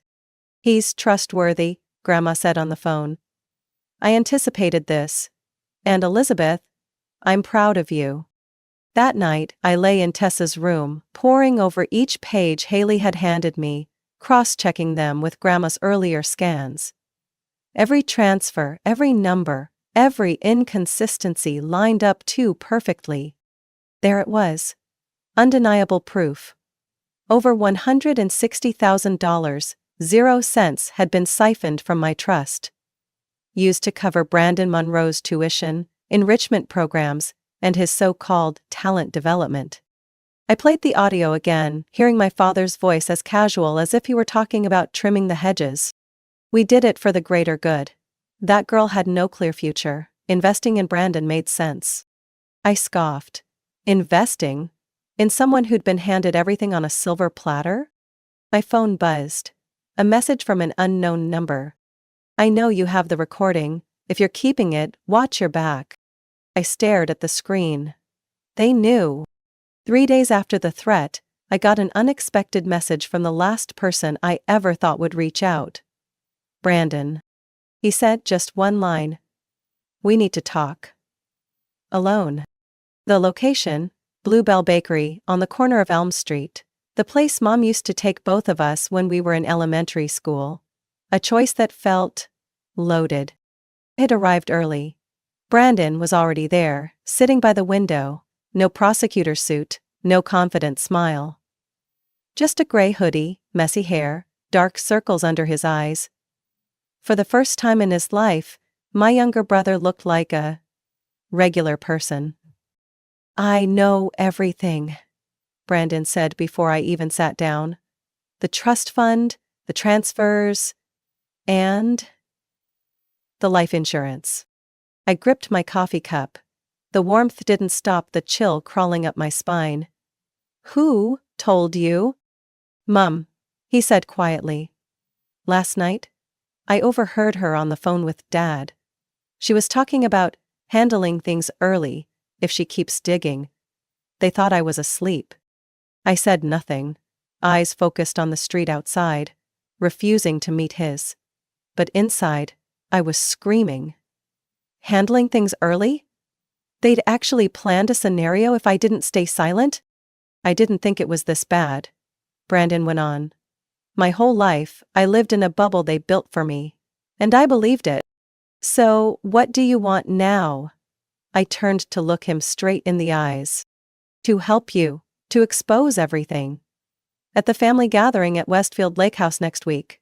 Everyone will be there. They can't hide it if you go public there. I smirked. And why should I believe this isn't just another setup? That you're not luring me there so they can handle me after all? Brandon lowered his head and slid a small USB across the table. This contains all the details of the life insurance policy Mom took out. $5 million. Payable only if you died before turning 21. It expired on your birthday. Each word landed like a hammer to the chest. She celebrated that day, I whispered, almost to myself.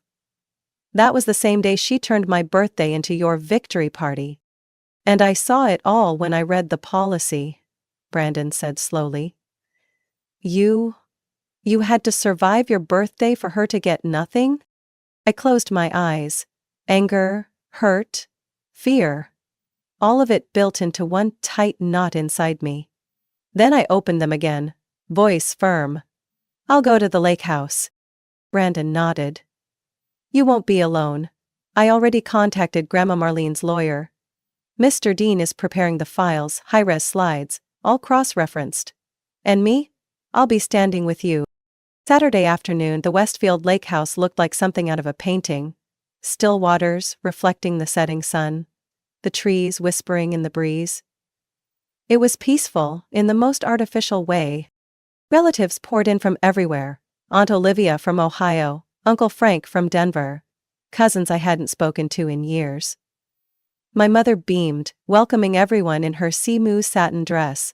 My father stood by the entrance, wineglass in hand, wearing his signature navy suit. I walked in, shoulders square, gaze sharp. Brandon followed close behind, carrying the case with the presentation gear. Mr. Dean was already inside, standing near the reception hall, where an LED screen had been discreetly installed. You sure? He asked quietly. I nodded. They think this is a family reunion. But this will be their first trial. My mother stepped into the center of the hall, raising her glass. Dear Monroe family, she began. Today is not only a time to reunite, but to recognize the next generation. Brandon, who will carry forward our family legacy. Polite applause echoed through the room. I stepped forward. The spotlight caught me, just as I spoke. Before Mom says anything more, maybe everyone here should know how that legacy has been managed for the last 10 years. The room fell silent. I looked at Brandon. He nodded slightly. Mr. Dean hit the switch. The screen lit up. Documents appeared. Fund transfers, insurance paperwork, manipulated trust statements. Every line, every number exposed under the light like blood on snow. This, I said, is how my parents preserved our legacy. By stealing the trust my grandfather left me. By funneling it all into creating the perfect golden boy. And by setting up a replacement plan, in case I didn't cooperate. My mother stepped forward, face pale. Elizabeth, you don't understand what you're doing. No, Mom, I said slowly. You don't understand what I know. The air inside the Westfield Lake House banquet hall was thick like the calm before a storm. After my mother's opening speech, every eye turned toward the large screen up front, where documents no one expected began appearing, one by one. I stood in the center, microphone in hand, my voice steady. This is the statement from the trust fund my grandfather, Richard Monroe, established in 2002. One trust for each grandchild, equal value. Brandon and me. But as you can see, I pointed to the transfers. From 2013 to 2021, over $160,000 from my trust was redirected to accounts, directly funding Brandon's tuition, law camps, and personal expenses. A low murmur rippled through the crowd, Aunt Olivia turned to her husband. Law camp? Paid for with Elizabeth's money? I continued. Not just tuition. Here's the receipt for the Cadillac Escalade Brandon received on his 18th birthday. Paid for with the trust card. Signed by my father, Derek Monroe, the legal trustee. Brandon stepped forward beside me, eyes locked on the crowd. And I, he said, was someone who truly believed everything I got was earned. I was wrong. My mother abruptly stepped in. We can talk about this in private, Elizabeth. This is a family matter. No need to embarrass anyone in front of outsiders. I looked at her, cold. Outsiders. These people are our family. You're the one who turned me into a stranger. Mr. Dean, Grandma Marlene's attorney, spoke next, voice sharp. We're not done. Laura and Derek still have a lot to explain. He pressed a button, and the screen switched to a new file.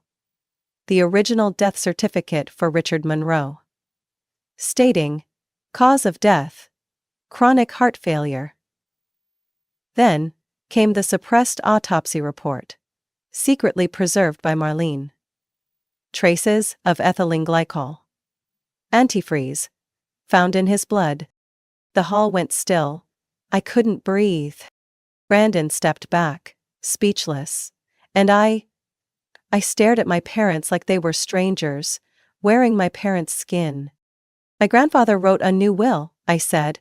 He planned to restructure the company's leadership, but before he could finalize it, he, conveniently, fell down the stairs. Grandma Marlene stepped forward, holding an old leather briefcase. The room hushed. Richard never fell, she said. He was a Marine. His balance was better than anyone's here. She opened the case and revealed a handwritten will, time-stamped and notarized. In it, Elizabeth Monroe, me, was named co-executor of the company, alongside Brandon, conditional on both of us turning 21. But your parents didn't want to wait, she said. And when Elizabeth began asking questions, they purchased a $5 million life insurance policy. Only valid if she died before her 21st birthday. I turned toward my mother. She couldn't speak.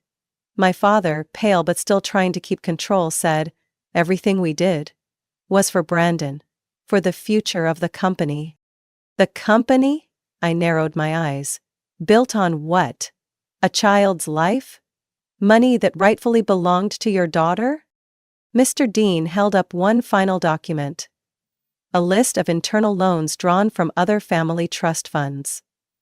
College funds for Olivia's kids, gone.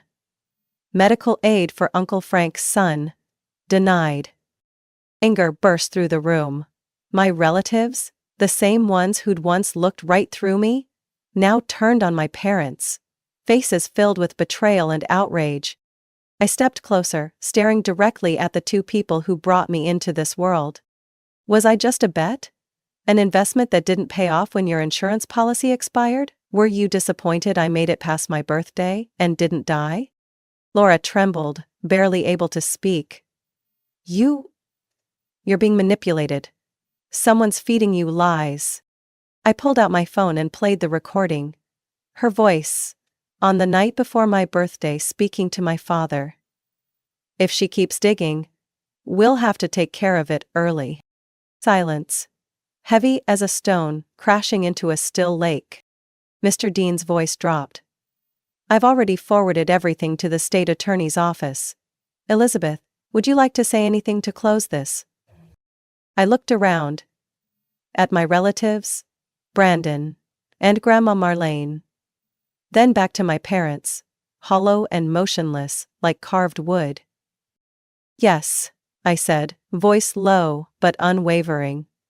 I'm not here for revenge, I'm here for justice. And today I found it in my mother's own voice. Police sirens pierced the air as a black SUV from the Iowa State Police turned into the gates of the Westfield Lake House. Red and blue lights rippled across the calm surface of the lake, reflecting off the windows of the house that, just minutes earlier, had served as the stage for a carefully crafted family legacy announcement. My father froze as two officers entered, hands resting near their belts. My mother took a step back, as if trying to retreat from her own guilt, though her eyes remained cold, almost chilling. "Mr. Derek Monroe, Mrs. Laura Monroe," one officer read aloud. "You are under arrest for abuse of financial guardianship, document forgery, insurance fraud, and conspiracy to commit premeditated homicide. You are advised to remain silent and comply." Gasps swept through the room. Aunt Linda muttered, "Oh my God!" while Uncle Frank collapsed into a chair, burying his face in his hands, like someone waking from a 10-year nightmare. I stood still. Not triumphant, not angry, just a strange emptiness. Like the final scene of a nightmare playing out while I was still trying to remember I'd woken up. My mother turned to me, voice rasping but strained to sound firm. "You'll never understand the pressure we were under." I looked her straight in the eye. "No one forced you to gamble your daughter's life to solve your problems." The officers cuffed them on the spot. Cold steel around the wrists of the very people who had spent my entire life controlling me, with fear disguised as love. As they were led away, I turned my back. Not because I couldn't face them, but because I no longer needed to. Once the police SUV disappeared beyond the tree line, a strange silence settled over the house, not one of shock, but of something ending. Or beginning. Grandma Marlene was the first to rise. "Thank you, both of you," she said. "Not just for Elizabeth, but for everyone in this room. Those who were lied to, silenced, and made to feel alone." I lifted my head. Her gaze was both gentle and unyielding, like the way she once raised my father, but now used to repair the damage he had caused. Brandon stood beside me, voice steadier than ever. "I promise, every dollar taken from those trust funds will be returned to its rightful beneficiary. College funds, medical assistance, investment accounts, all of it will be audited and disclosed publicly." Aunt Olivia, whose two children were denied internal scholarships, broke into tears. Uncle Frank, father of Thomas, the boy who lost his medical support, gripped my hand. "Thank you, Elizabeth. You didn't just save yourself." I took a deep breath. I can't change the past, but I can promise this. From now on, Monroe & Co. will no longer be a house of deceit and favoritism. It will be a company built on trust and accountability. Applause followed. Hesitant at first. Then stronger. Not celebration, but recognition. A way of saying, "We saw, we understand, and we're with you." 1 week later, Brandon and I held our first press conference at the Monroe & Co. headquarters in downtown Cedar Rapids. Behind us was a new banner, "Rebuilding Legacy with Truth." Brandon began. "We're not here to deny the blood that connects us to the founders of this company, but we are also not here to protect their crimes." I continued. "For over a decade, financial decisions were made based on privilege and favoritism. As of today, every expenditure and investment will be reviewed by an independent advisor. And we're relaunching the scholarship program my grandfather created, the one that was derailed by greed." A reporter asked, "Elizabeth, if your parents contest this, are you afraid of getting dragged into legal battles?" I answered without hesitation. "I've been hurt enough to know what's worth protecting. And it's not someone else's reputation, it's fairness. For me, and for those who were quietly left behind." As the press began to leave, Brandon turned to me. "Do you think you'll ever forgive them?" I paused for a long moment before answering. "Forgiveness isn't for their peace. It's for mine. But forgiveness doesn't mean forgetting. And you know what, Brandon? You are a victim too. In a different way." He nodded, eyes heavy. "For the first time, I see everything clearly." I smiled. Not joyfully, but with relief. "And for the first time in your life, you're finally seeing the truth." 3 weeks after my parents were arrested, I received a handwritten letter from Grandma Marlene. The slanted, elegant handwriting was unmistakable. She didn't say much. Just one line. "You should go to the old cellar behind the Willow Grove farm. Bring Brandon." Willow Grove had once been where my grandfather grew grapes and aged homemade wine. As a child, I spent afternoons there, learning to tie vines, distinguish flavor notes in different barrels. After he passed, the land was abandoned, never spoken of again. That afternoon, Brandon and I drove out to the farm. The wind picked up. Gray clouds gathered, like another storm was on its way. The old wine cellar was hidden behind rows of leafless pear trees. The lock had been replaced with a digital keypad. Next to it, a note, taped to the wall, read, "Elizabeth's birthday." I typed in the code. The door clicked open. Inside, the air smelled of damp wood and cold soil. Yet it was remarkably clean. In the center stood a large wall-embedded safe, covered by a faded gray canvas. Brandon quietly pulled the cover away. The safe was already unlocked. Inside, a small oak box, a thick envelope, and an old leather-bound journal. I opened the box first. Nestled inside was a gold and silver wristwatch engraved, "For EMB, when you're ready, not when they want you to be." Brandon exhaled. "ENB. Elizabeth and Brandon." I nodded, then picked up the journal. Pages upon pages of our grandfather's handwritten notes, spanning from 1980 to 2002.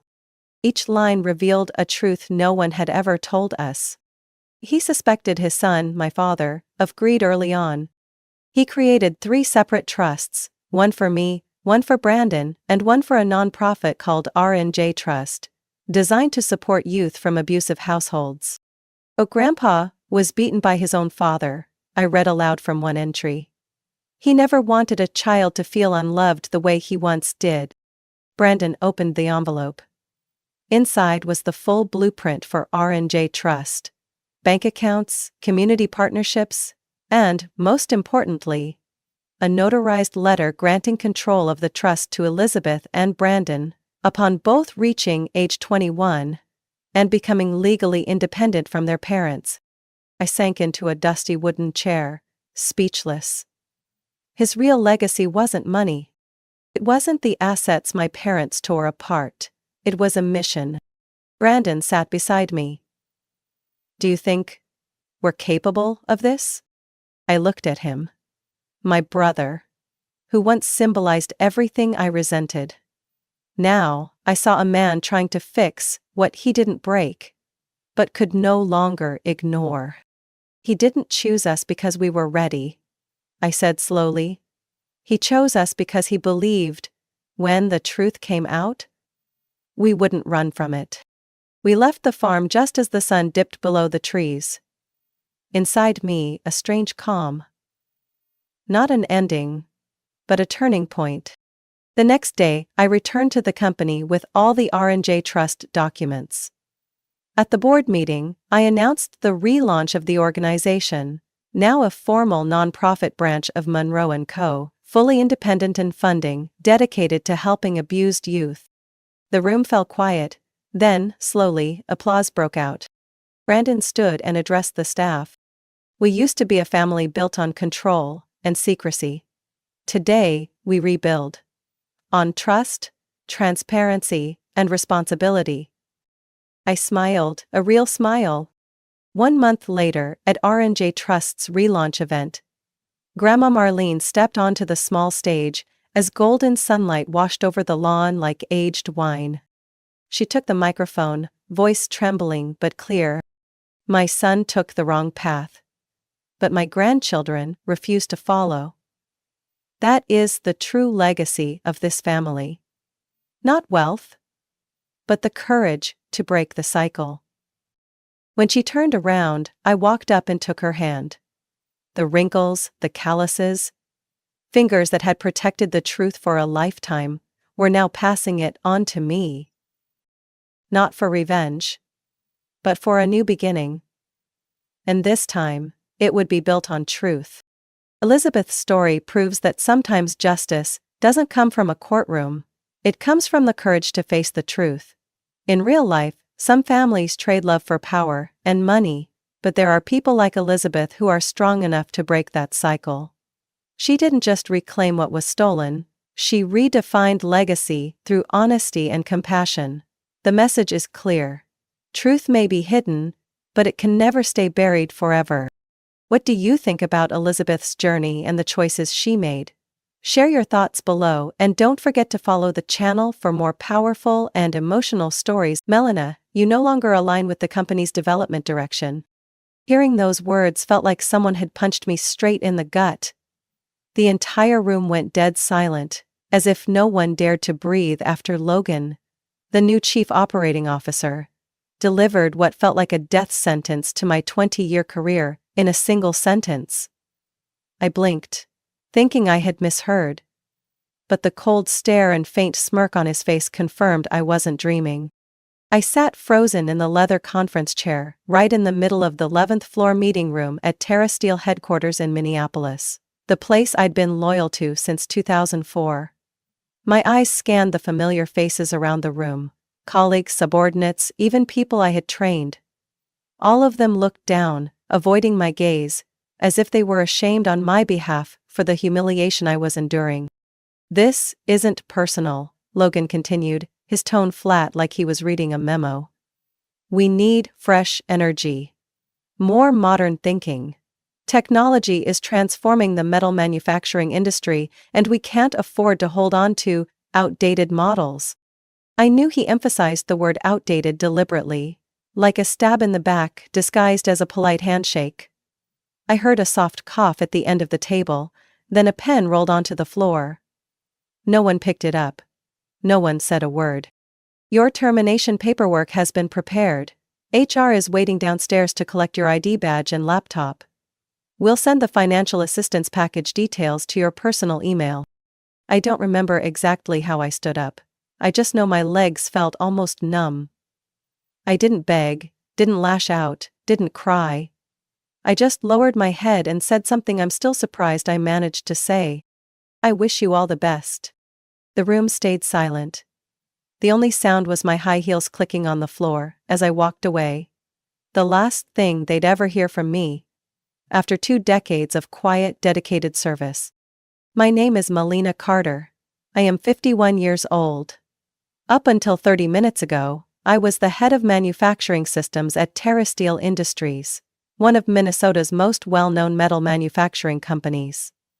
I started as a technical staffer when I was 31. With no prestigious degree, no connections, just grit and a work ethic that pushed beyond normal limits. I worked night shifts, learned to operate every type of machinery, old and new, and read technical manuals like they were novels, just to understand how everything functioned beneath the cold steel.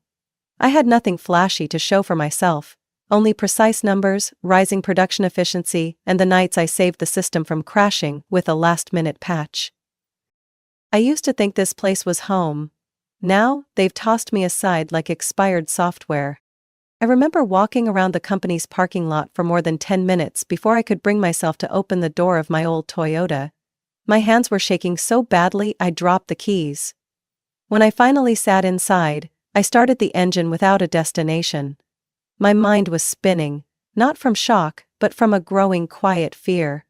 How do you keep living when the world you trusted just turned its back on you? When I left the office, only one person had the courage to say goodbye. Eric, the production software engineer, quietly approached, placed a hand on my shoulder, and said, softly, "You're the last person who still understands the entire system, Melina. No one can replace you." I just smiled, a bitter smile. And yet, they think I'm worthless now. I didn't know who Logan was when he arrived 5 months ago. He came from an automation conglomerate in Seattle, introduced as the savior of modern manufacturing. I wasn't against change. I was the one who pushed for AI-based error tracking in our systems 3 years ago. But I knew some things could only be kept running smoothly through experience and gut instinct. Logan didn't care about any of that. He cared about polished charts for the board and slick presentations. He didn't care about the microserrors at 2 a.m. that I used to fix manually. I got home when it was completely dark. My third-floor apartment in the St. Paul suburbs was quiet as usual. I took off my coat, turned on the kitchen light, and made myself a cup of coffee for no reason at all. When the phone rang, I knew it was Emma, my daughter. And I was right. "Mom? Are you okay? I saw the company's email. Did they really fire you?" I paused for a few seconds before answering. "Yeah, sweetie. They said I'm outdated now." "Bullshit. You're the best thing in that whole mess." I smiled. In that moment, her face on FaceTime was the only thing that made me feel like I hadn't completely disappeared from this world.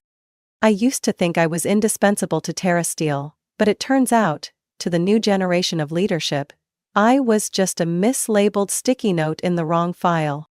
I remember vividly the day Logan Rivers, the new chief operating officer, walked into the production floor for the first time.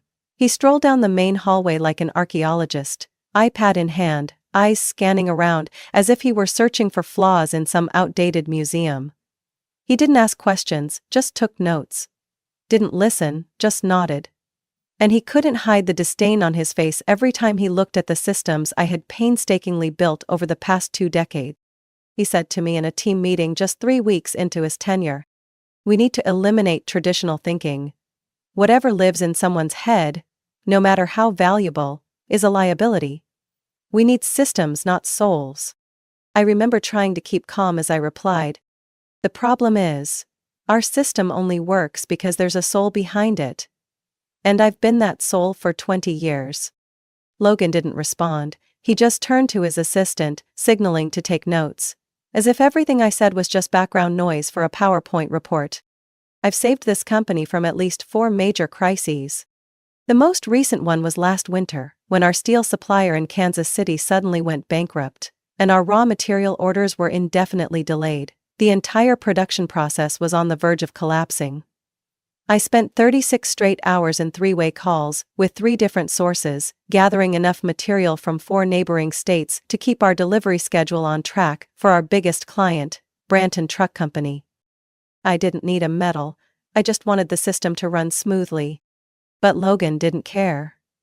He didn't check the logs, didn't ask who resolved that crisis, didn't bother to understand why things were still running seamlessly. All he saw were control panels without flashy interfaces, internal tools that weren't cloud-synced. To him, everything old was trash. I used to spend weekend nights in the office completing the production flow diagrams from intake to final inspection. But every time I tried to document them fully, something went wrong. Press number 4 jammed. The defect labeling system threw incorrect codes. Shipments got delayed due to tracking errors. And I was always the first person they called. Because only I knew the hidden links in the system that weren't written down anywhere. But Logan couldn't understand that. At the first meeting about integrating the new inventory software, he stood in front of the smartboard, pointing at a process chart drawn up by an external consulting firm. "We're scrapping all legacy systems. Everything will be standardized. Those who can't adapt will phase themselves out." I raised an eyebrow. "Are you planning to standardize Barlow's custom order specs? Or Phoenix Parts' special packaging codes? Do you even know that if the format's wrong, they'll return the whole shipment?" Logan looked at me, not even slightly fazed. "If customers can't adapt to our new standards, we should reconsider serving them." It was like being doused with cold water. Those customers bring in tens of millions of dollars each year, and I knew exactly why they stayed, because of the flexibility my system allowed. Something no standardized software could ever replicate. I started noticing I was gradually excluded from strategic meetings. Instead, Logan brought in a team of young engineers from elite universities, sharp on theory, slick with presentations, but never once disassembled and reassembled an actual machine.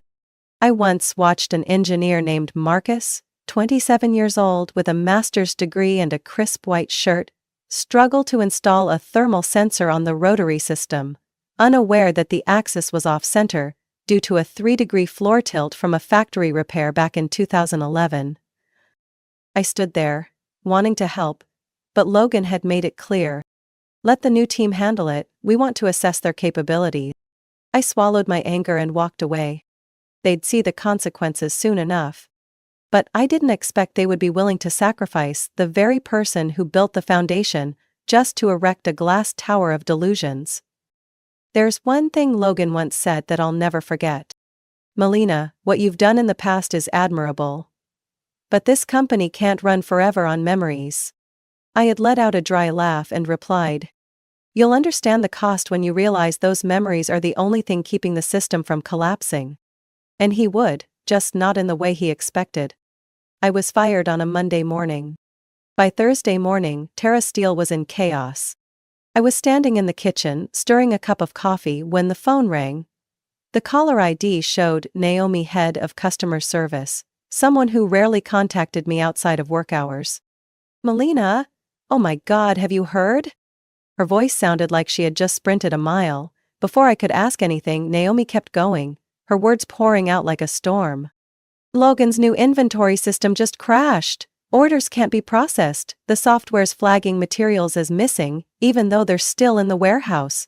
Customer codes are all messed up. Barlow's entire order disappeared from the database. I froze. Barlow? The April order?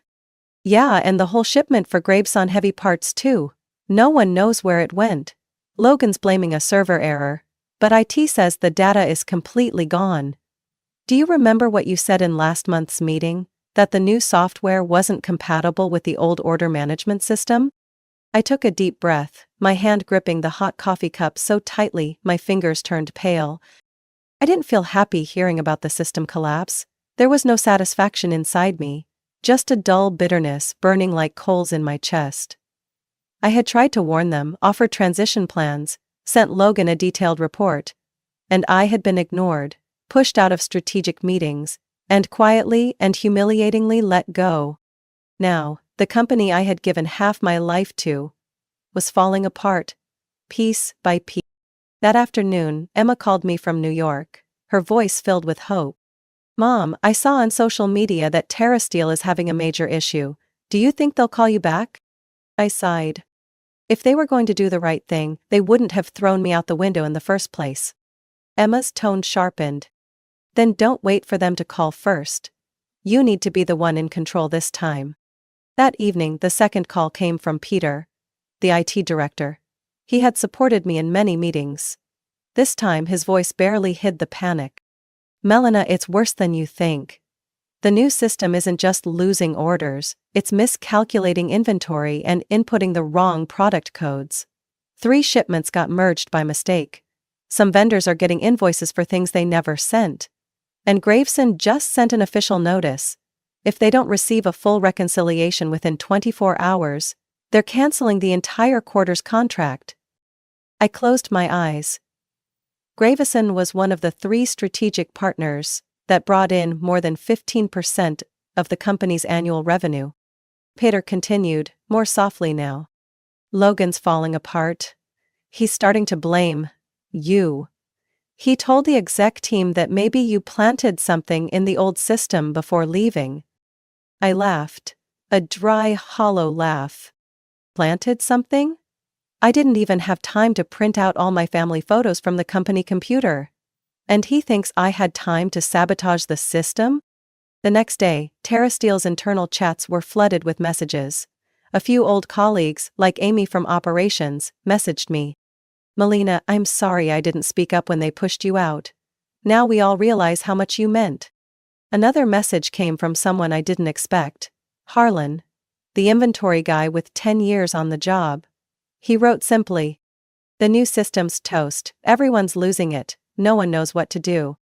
Of course they didn't, because all the error handling processes, the ones never documented, were in my head. By Friday afternoon I was drafting a job application for a small manufacturing company in Des Moines when a call from an unknown number popped up. Melina Carter? Yes, this is she? This is Daniel Shepard, CEO of Terra Steel. We need to talk, as soon as possible. His voice was raspy, tinged with urgency and desperation. For a fleeting moment, time stood still. Every wound, every bit of bitterness, every sleepless night spent feeling like discarded trash, all of it surged up like a crashing wave. "Excuse me, you're calling me? The person your company fired 4 days ago? For what exactly?" Daniel didn't hesitate. "We're in serious trouble. The new system can't process orders. Some of our biggest clients are threatening lawsuits, and according to the tech team, you're the only one who can save us right now." I stayed silent, swallowing the emotions rising in my throat. It took me a few seconds to respond, slowly but firmly. "If you want me back, then this time, it'll be on my terms." I thought the call from Daniel, TerraSteel's CEO, would mark the beginning of a transparent, sincere collaboration. But I was wrong. When I stepped into the office that day to hear him explain the situation, I had no idea I was walking into a dirty chess game, where the loser was trying to drag down a sacrificial pawn as a scapegoat. Daniel sat across from me in the 12th floor conference room. No assistant, no lawyer, just the two of us. But he didn't look me in the eye when he began speaking. "Melina, I need your help to stabilize the system, but before we officially sign the consulting contract, I have to ask you something. Just for verification, you understand?" I raised an eyebrow. "Ask." He looked down at the folder, flipped a few pages, then spoke slowly. "Logan believes that certain system configurations were unusually modified last week, right before you left. Some data suggests that the old software interface files were overridden, causing conflicts with the new platform. He says, it's highly likely you did it intentionally before leaving the company." I felt like I froze in that moment. I laughed. Not because it was funny, but because I was so angry no other emotion could surface. Me? I sabotaged the system I spent 20 years building and protecting? And you believe that? Daniel raised a hand as if to calm things down, but I had lost control. "Do you know that on the day I left, I wasn't even allowed access to my personal computer? All my system permissions were revoked immediately after the termination meeting. You expect me to believe I sat there in an open office surrounded by 25 people and quietly sabotaged the system?" Daniel stayed silent. I knew he didn't fully believe Logan, but he was trying to control the narrative, and once again I was being cast as the villain. That afternoon, I didn't sign the contract. I drove home, hands shaking with fury. The feeling of being trampled, betrayed, and humiliated surged even stronger than on the day I was fired. My phone kept vibrating with messages from Peter in IT. "Melina, I just heard from internal sources. Logan is blaming you for the entire system failure, saying you may have left behind code that caused the conflict as an act of revenge. The exec board is starting to have doubts. You need to protect yourself." Protect myself? From who? The very company I once considered family? That night, I reopened my personal laptop, and for the first time in days, I logged into my private backup system, where I had saved the final logs of changes I made during my last week. I hadn't deleted anything. I hadn't touched any sensitive files. All I did was hand over a summary document and send a perfectly professional farewell email. I still had the email confirmation from the IT department showing my access had been revoked at exactly 10:12 a.m. on Monday, just 7 minutes after I left the termination meeting. No one with even minimal knowledge could sabotage a system after having all access cut off. But Logan had bet on the fact that no one would bother checking the details, because he knew most of the executive board had no clue how the system I managed even worked. 2 days later, I agreed to return, but as an independent consultant, and only with a contract that included a clear, non-defamation clause. Daniel reluctantly agreed. I began working remotely, accessing the system through a private server. It took me less than 48 hours to discover that the real issue wasn't in the old system. It was in the integration file that Logan had manually altered. The file was structurally incorrect, causing the new software to misinterpret product code identifiers. And here's the most alarming part. The file was modified at 11:47 p.m. on Sunday, just a few hours before the new system went live on Monday morning. Who works at that hour?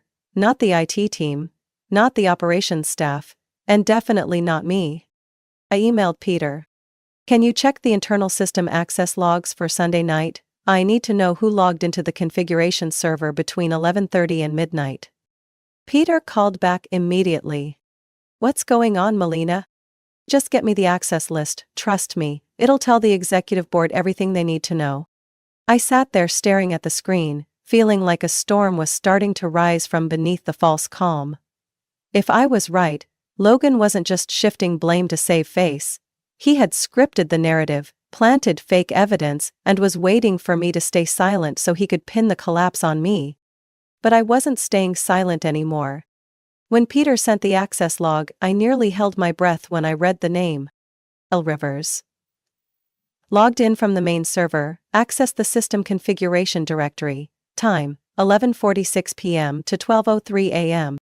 Logan. It was him. The night before the system crash. I backed up all the data into 3 separate copies, encrypted them, and sent one to my personal attorney. Just in case anything happened. I didn't yet know what I would do next, but one thing was certain.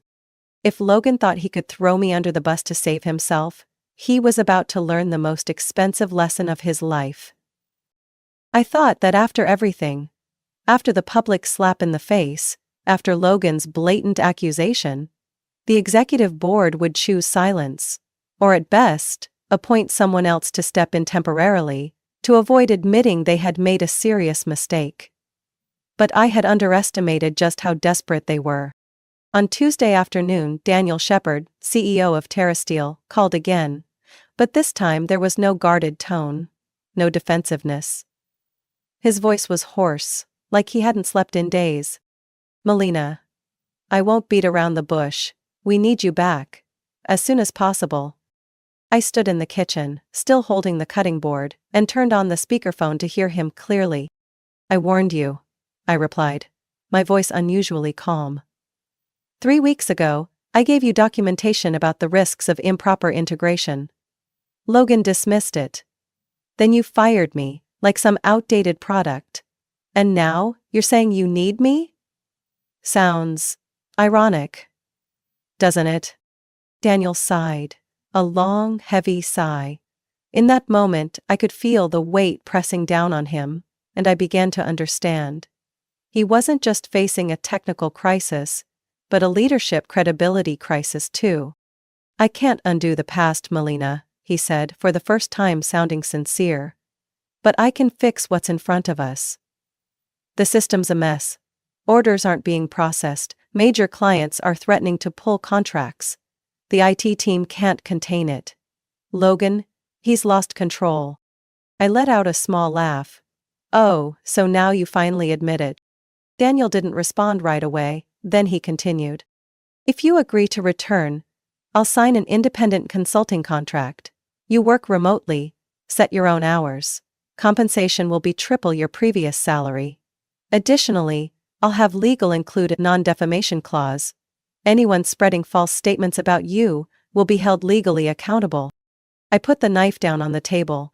In that moment it wasn't about numbers, contracts, or reputation. I thought of Emma. Of her eyes when she watched me pack up my things and leave the company. And the quiet question she asked. Mom, you didn't deserve to be treated like that, right? I looked up and answered. I agree, but with one condition. Daniel tensed, maybe thinking I'd demand more money, or make an outrageous request. I want full system access, unrestricted, no going through Logan, and any directive I give must be executed directly. Do you agree? He didn't hesitate, agreed. Then send the contract over this afternoon, I start tomorrow morning. The next morning, I logged back into TerraSteel's internal system from my personal computer at home, for the first time since being terminated. Every familiar interface appeared before me like nothing had ever been interrupted. But this time, I wasn't an employee. I was the person hired to save the very system they had once dismissed. I started by rerunning the full inventory process map, tracing misaligned breakpoints. In less than 2 hours, I had already identified at least 7 configuration errors that caused the new software to confuse on-hand stock with in-transit inventory. One other issue, more serious, involved customer codes being overwritten with standardized formatting, resulting in complete loss of legacy data. And I knew exactly who had made those changes. By noon, I submitted my first report to Daniel. It included a list of the current errors, step-by-step resolutions, an estimated system recovery time, 48 hours. Logan not CC'd. Only 15 minutes later, I received a reply from Daniel. Excellent, Melina, you have full authority. I'll notify all department heads. Follow your method. Logan won't be interfering anymore. But I didn't expect Logan to keep writhing. That afternoon I got an email from him. The first since I left. Melina, thank you for your support. However, for transparency, please CC me in all technical communications regarding the system. I'm still the Chief Operating Officer, and all changes must be approved by me. I didn't reply right away. I simply forwarded the email to Daniel with a short note. I don't work under someone who defamed me and pushed me out of the system I built. If you want me to continue, please handle this. 10 minutes later, Daniel called directly. His voice was brief, firm. Logan's administrative rights to the technical system have been suspended. From now on, only you and the team you designate will have authority. I want this resolved as quickly as possible. I leaned back in my chair, for the first time in weeks feeling like I had real control again. But I also knew this was only the tip of the iceberg. Logan hadn't just made mistakes, he had sabotaged intentionally, and I now had solid evidence. I needed more time. And a plan, because when I pulled the curtain back, the truth wasn't just going to unseat one man. It might trigger a massive lawsuit. I couldn't sleep that night. Everything in the system was gradually stabilizing, but something still felt off. I stared at the system logs on the dark screen, where hundreds of lines of code scrolled like a secret diary. One timestamp caught my eye. 11:46 p.m. on Sunday, just hours before the new system officially launched. At that time, a high-level admin account had accessed the main server and manually altered the warehouse data routing file. Not an IT account. Not anyone from the technical team. L. Rivers. I nearly stopped breathing. Logan Rivers. He had personally intervened, despite always claiming everything was handled by the technical team.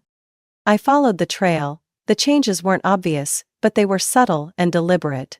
A single line of code was reordered in the routing script, making the software fail to locate order storage locations correctly. The bug only triggered when data volume exceeded a certain threshold, during peak hours. Right when the chaos began. And that wasn't all. When I accessed the old internal email logs, my access hadn't been fully revoked as a senior consultant. I found a strange email thread, sent from Logan's personal address to someone unfamiliar. E. Sandford. I clicked in. The subject read, Graves and Klein, stay in touch. Inside, Logan had written, as expected, TerraSteel is beginning to fall apart. If things stay on this track, Graveston will lose patience and look elsewhere. Vertex is the reliable option. Be ready to receive them. I stepped back from the desk, heart pounding. Vertex. That was TerraSteel's direct competitor, headquartered in Indianapolis. Known for being ruthless and willing to poach contracts at any cost. I remembered Logan casually mentioning he had consulted briefly for Vertex before coming here. But no one imagined he still had ties. Or that he was quietly paving the way for them. I opened my browser and searched Logan's public LinkedIn profile. Sure enough, it listed short-term consultant at Vertex, no dates provided. I dug deeper into SEC filings. And my heart sank when I saw his name listed among the minority shareholders holding common stock in Vertex as of the latest quarter. He had motive, he had means, and he had acted. Immediately I called Peter, head of IT, even though it was nearly 11 p.m. Peter, I need you to check something for me. Who was still in the building Sunday night? You mean after 11, almost no one wait? We've got the new badge scan system.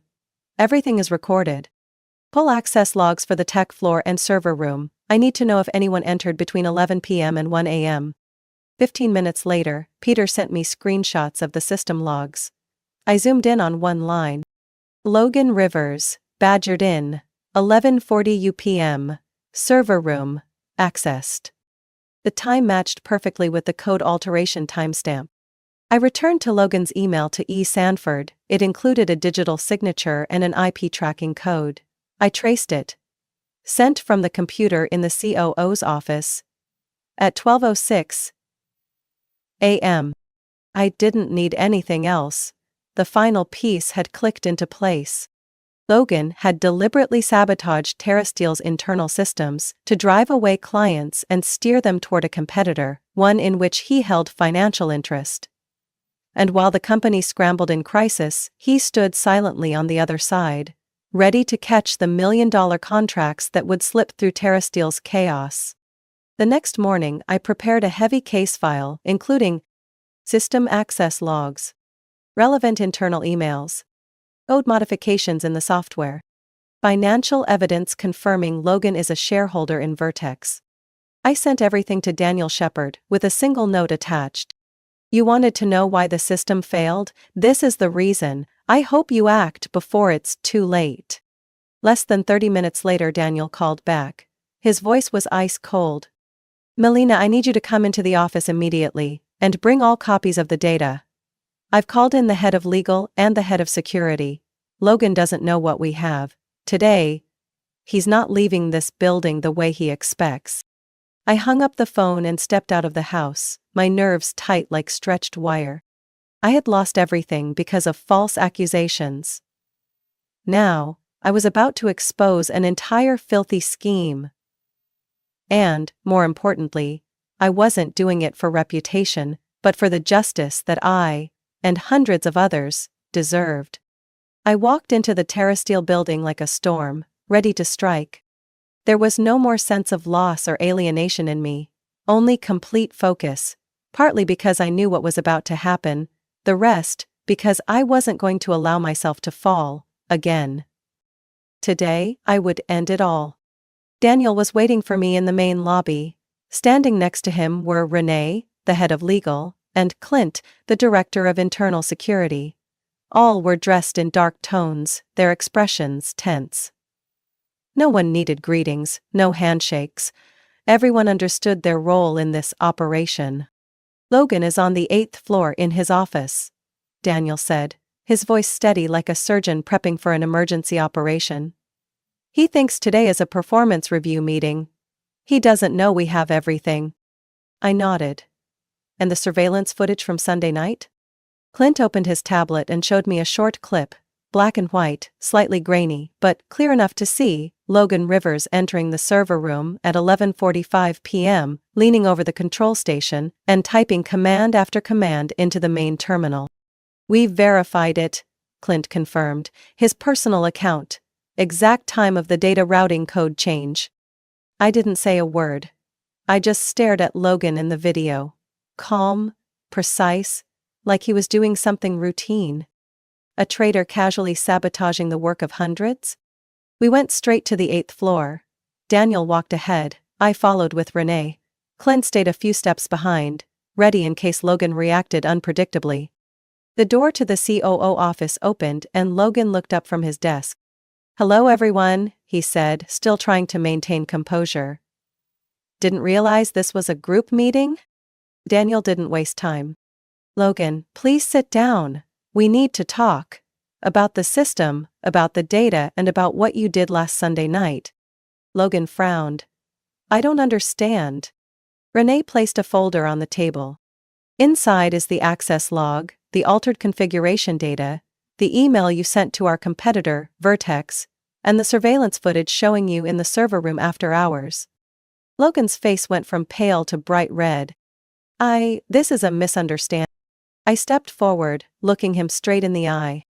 "You falsely accused me of sabotage. Now who's standing in front of undeniable evidence?"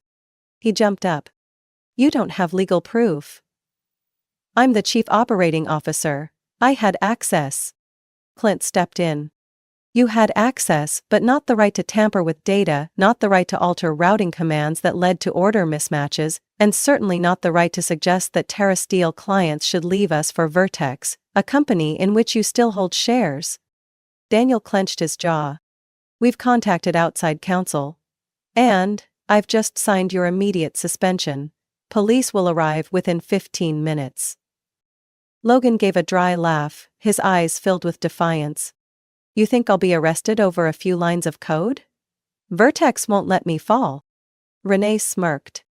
Vertex has been under federal investigation since last quarter, and once they see the emails you sent from a company machine with a digital signature, trust me, they'll cut you off instantly. Logan was escorted out of the building under the supervision of 2 security officers. I stood by the 8th floor window, watching the black police SUV quietly roll into the parking lot, like a silent blade ready to strike. I didn't feel joy or relief. Only one thing filled my mind: I had done the right thing. That afternoon, Daniel called an emergency meeting with the entire senior leadership team. I was invited to sit at the table. Not as an outsider anymore. Melina Carter, he said clearly, has saved this company once again. Without her timely discovery, we would have lost our entire East Coast supply chain and likely faced major litigation. I didn't respond with words.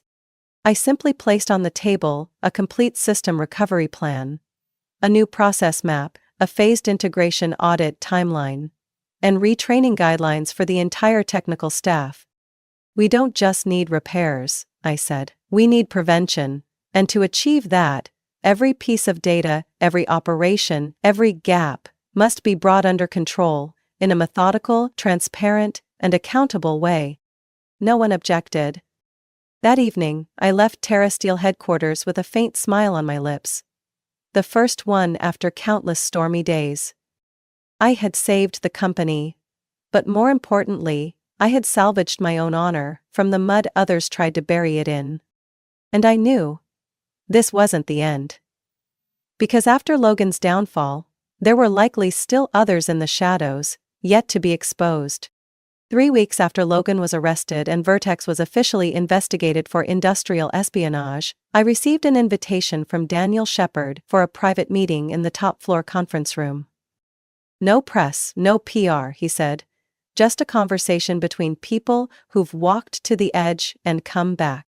I nodded and stepped into the glass room overlooking the Minneapolis skyline, slowly fading into twilight. Daniel stood there, hands in his pockets, a contemplative look on his face. Melina, he began. I'll get straight to it. The board has approved my proposal. We'd like to offer you the position of Vice President of Operations Systems, reporting directly to me. Starting salary will be double what you made as a manager. You'll have full authority to redesign the company's technical structure. I looked at him without speaking. His words were carefully chosen. His eyes held expectation, but also a sense of delayed redemption. You saved this company from collapse, he continued. No one deserves this position more than you. I smiled gently, like a sigh. I knew they truly regretted their actions. But I also knew this. A title couldn't mend the wound left by their complicit silence the day I was cast out. I opened my briefcase, took out a folder and placed it in front of him. Daniel, thank you for the offer, truly, but I have other plans. He furrowed his brow.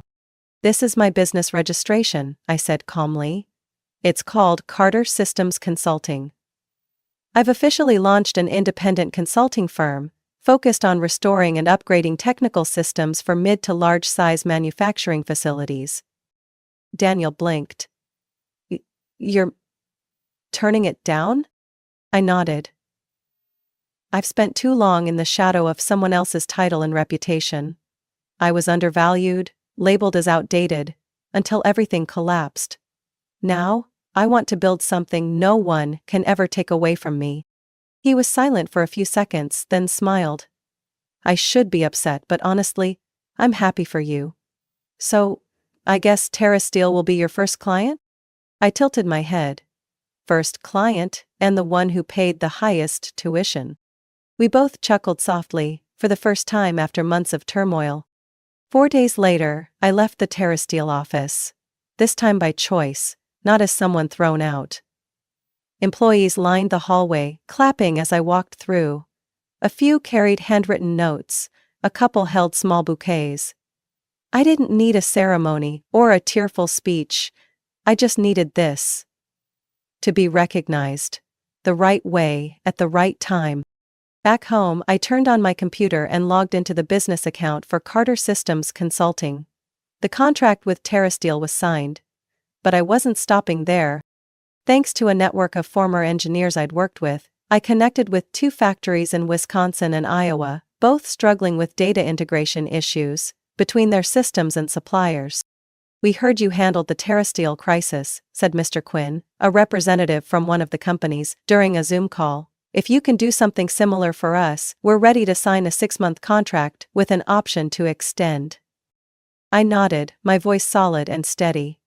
"I don't bring flash, I bring real results. If you want a system that won't crash due to data misalignment, I'm the one you need." 3 consulting contracts, 1 new company, a name now mentioned in manufacturing conferences as the woman who uncovered internal sabotage and saved a system from collapse. Not bad for a 51-year-old woman once called obsolete.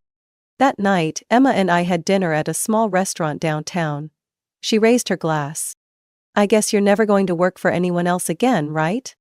I clinked glasses with her, my eyes shining. "No. I'm not looking back. I'm walking forward, and choosing my own path." Emma grinned wide. "So, where's the first office going to be? Minneapolis? Or Manhattan like you joked last week?" I winked.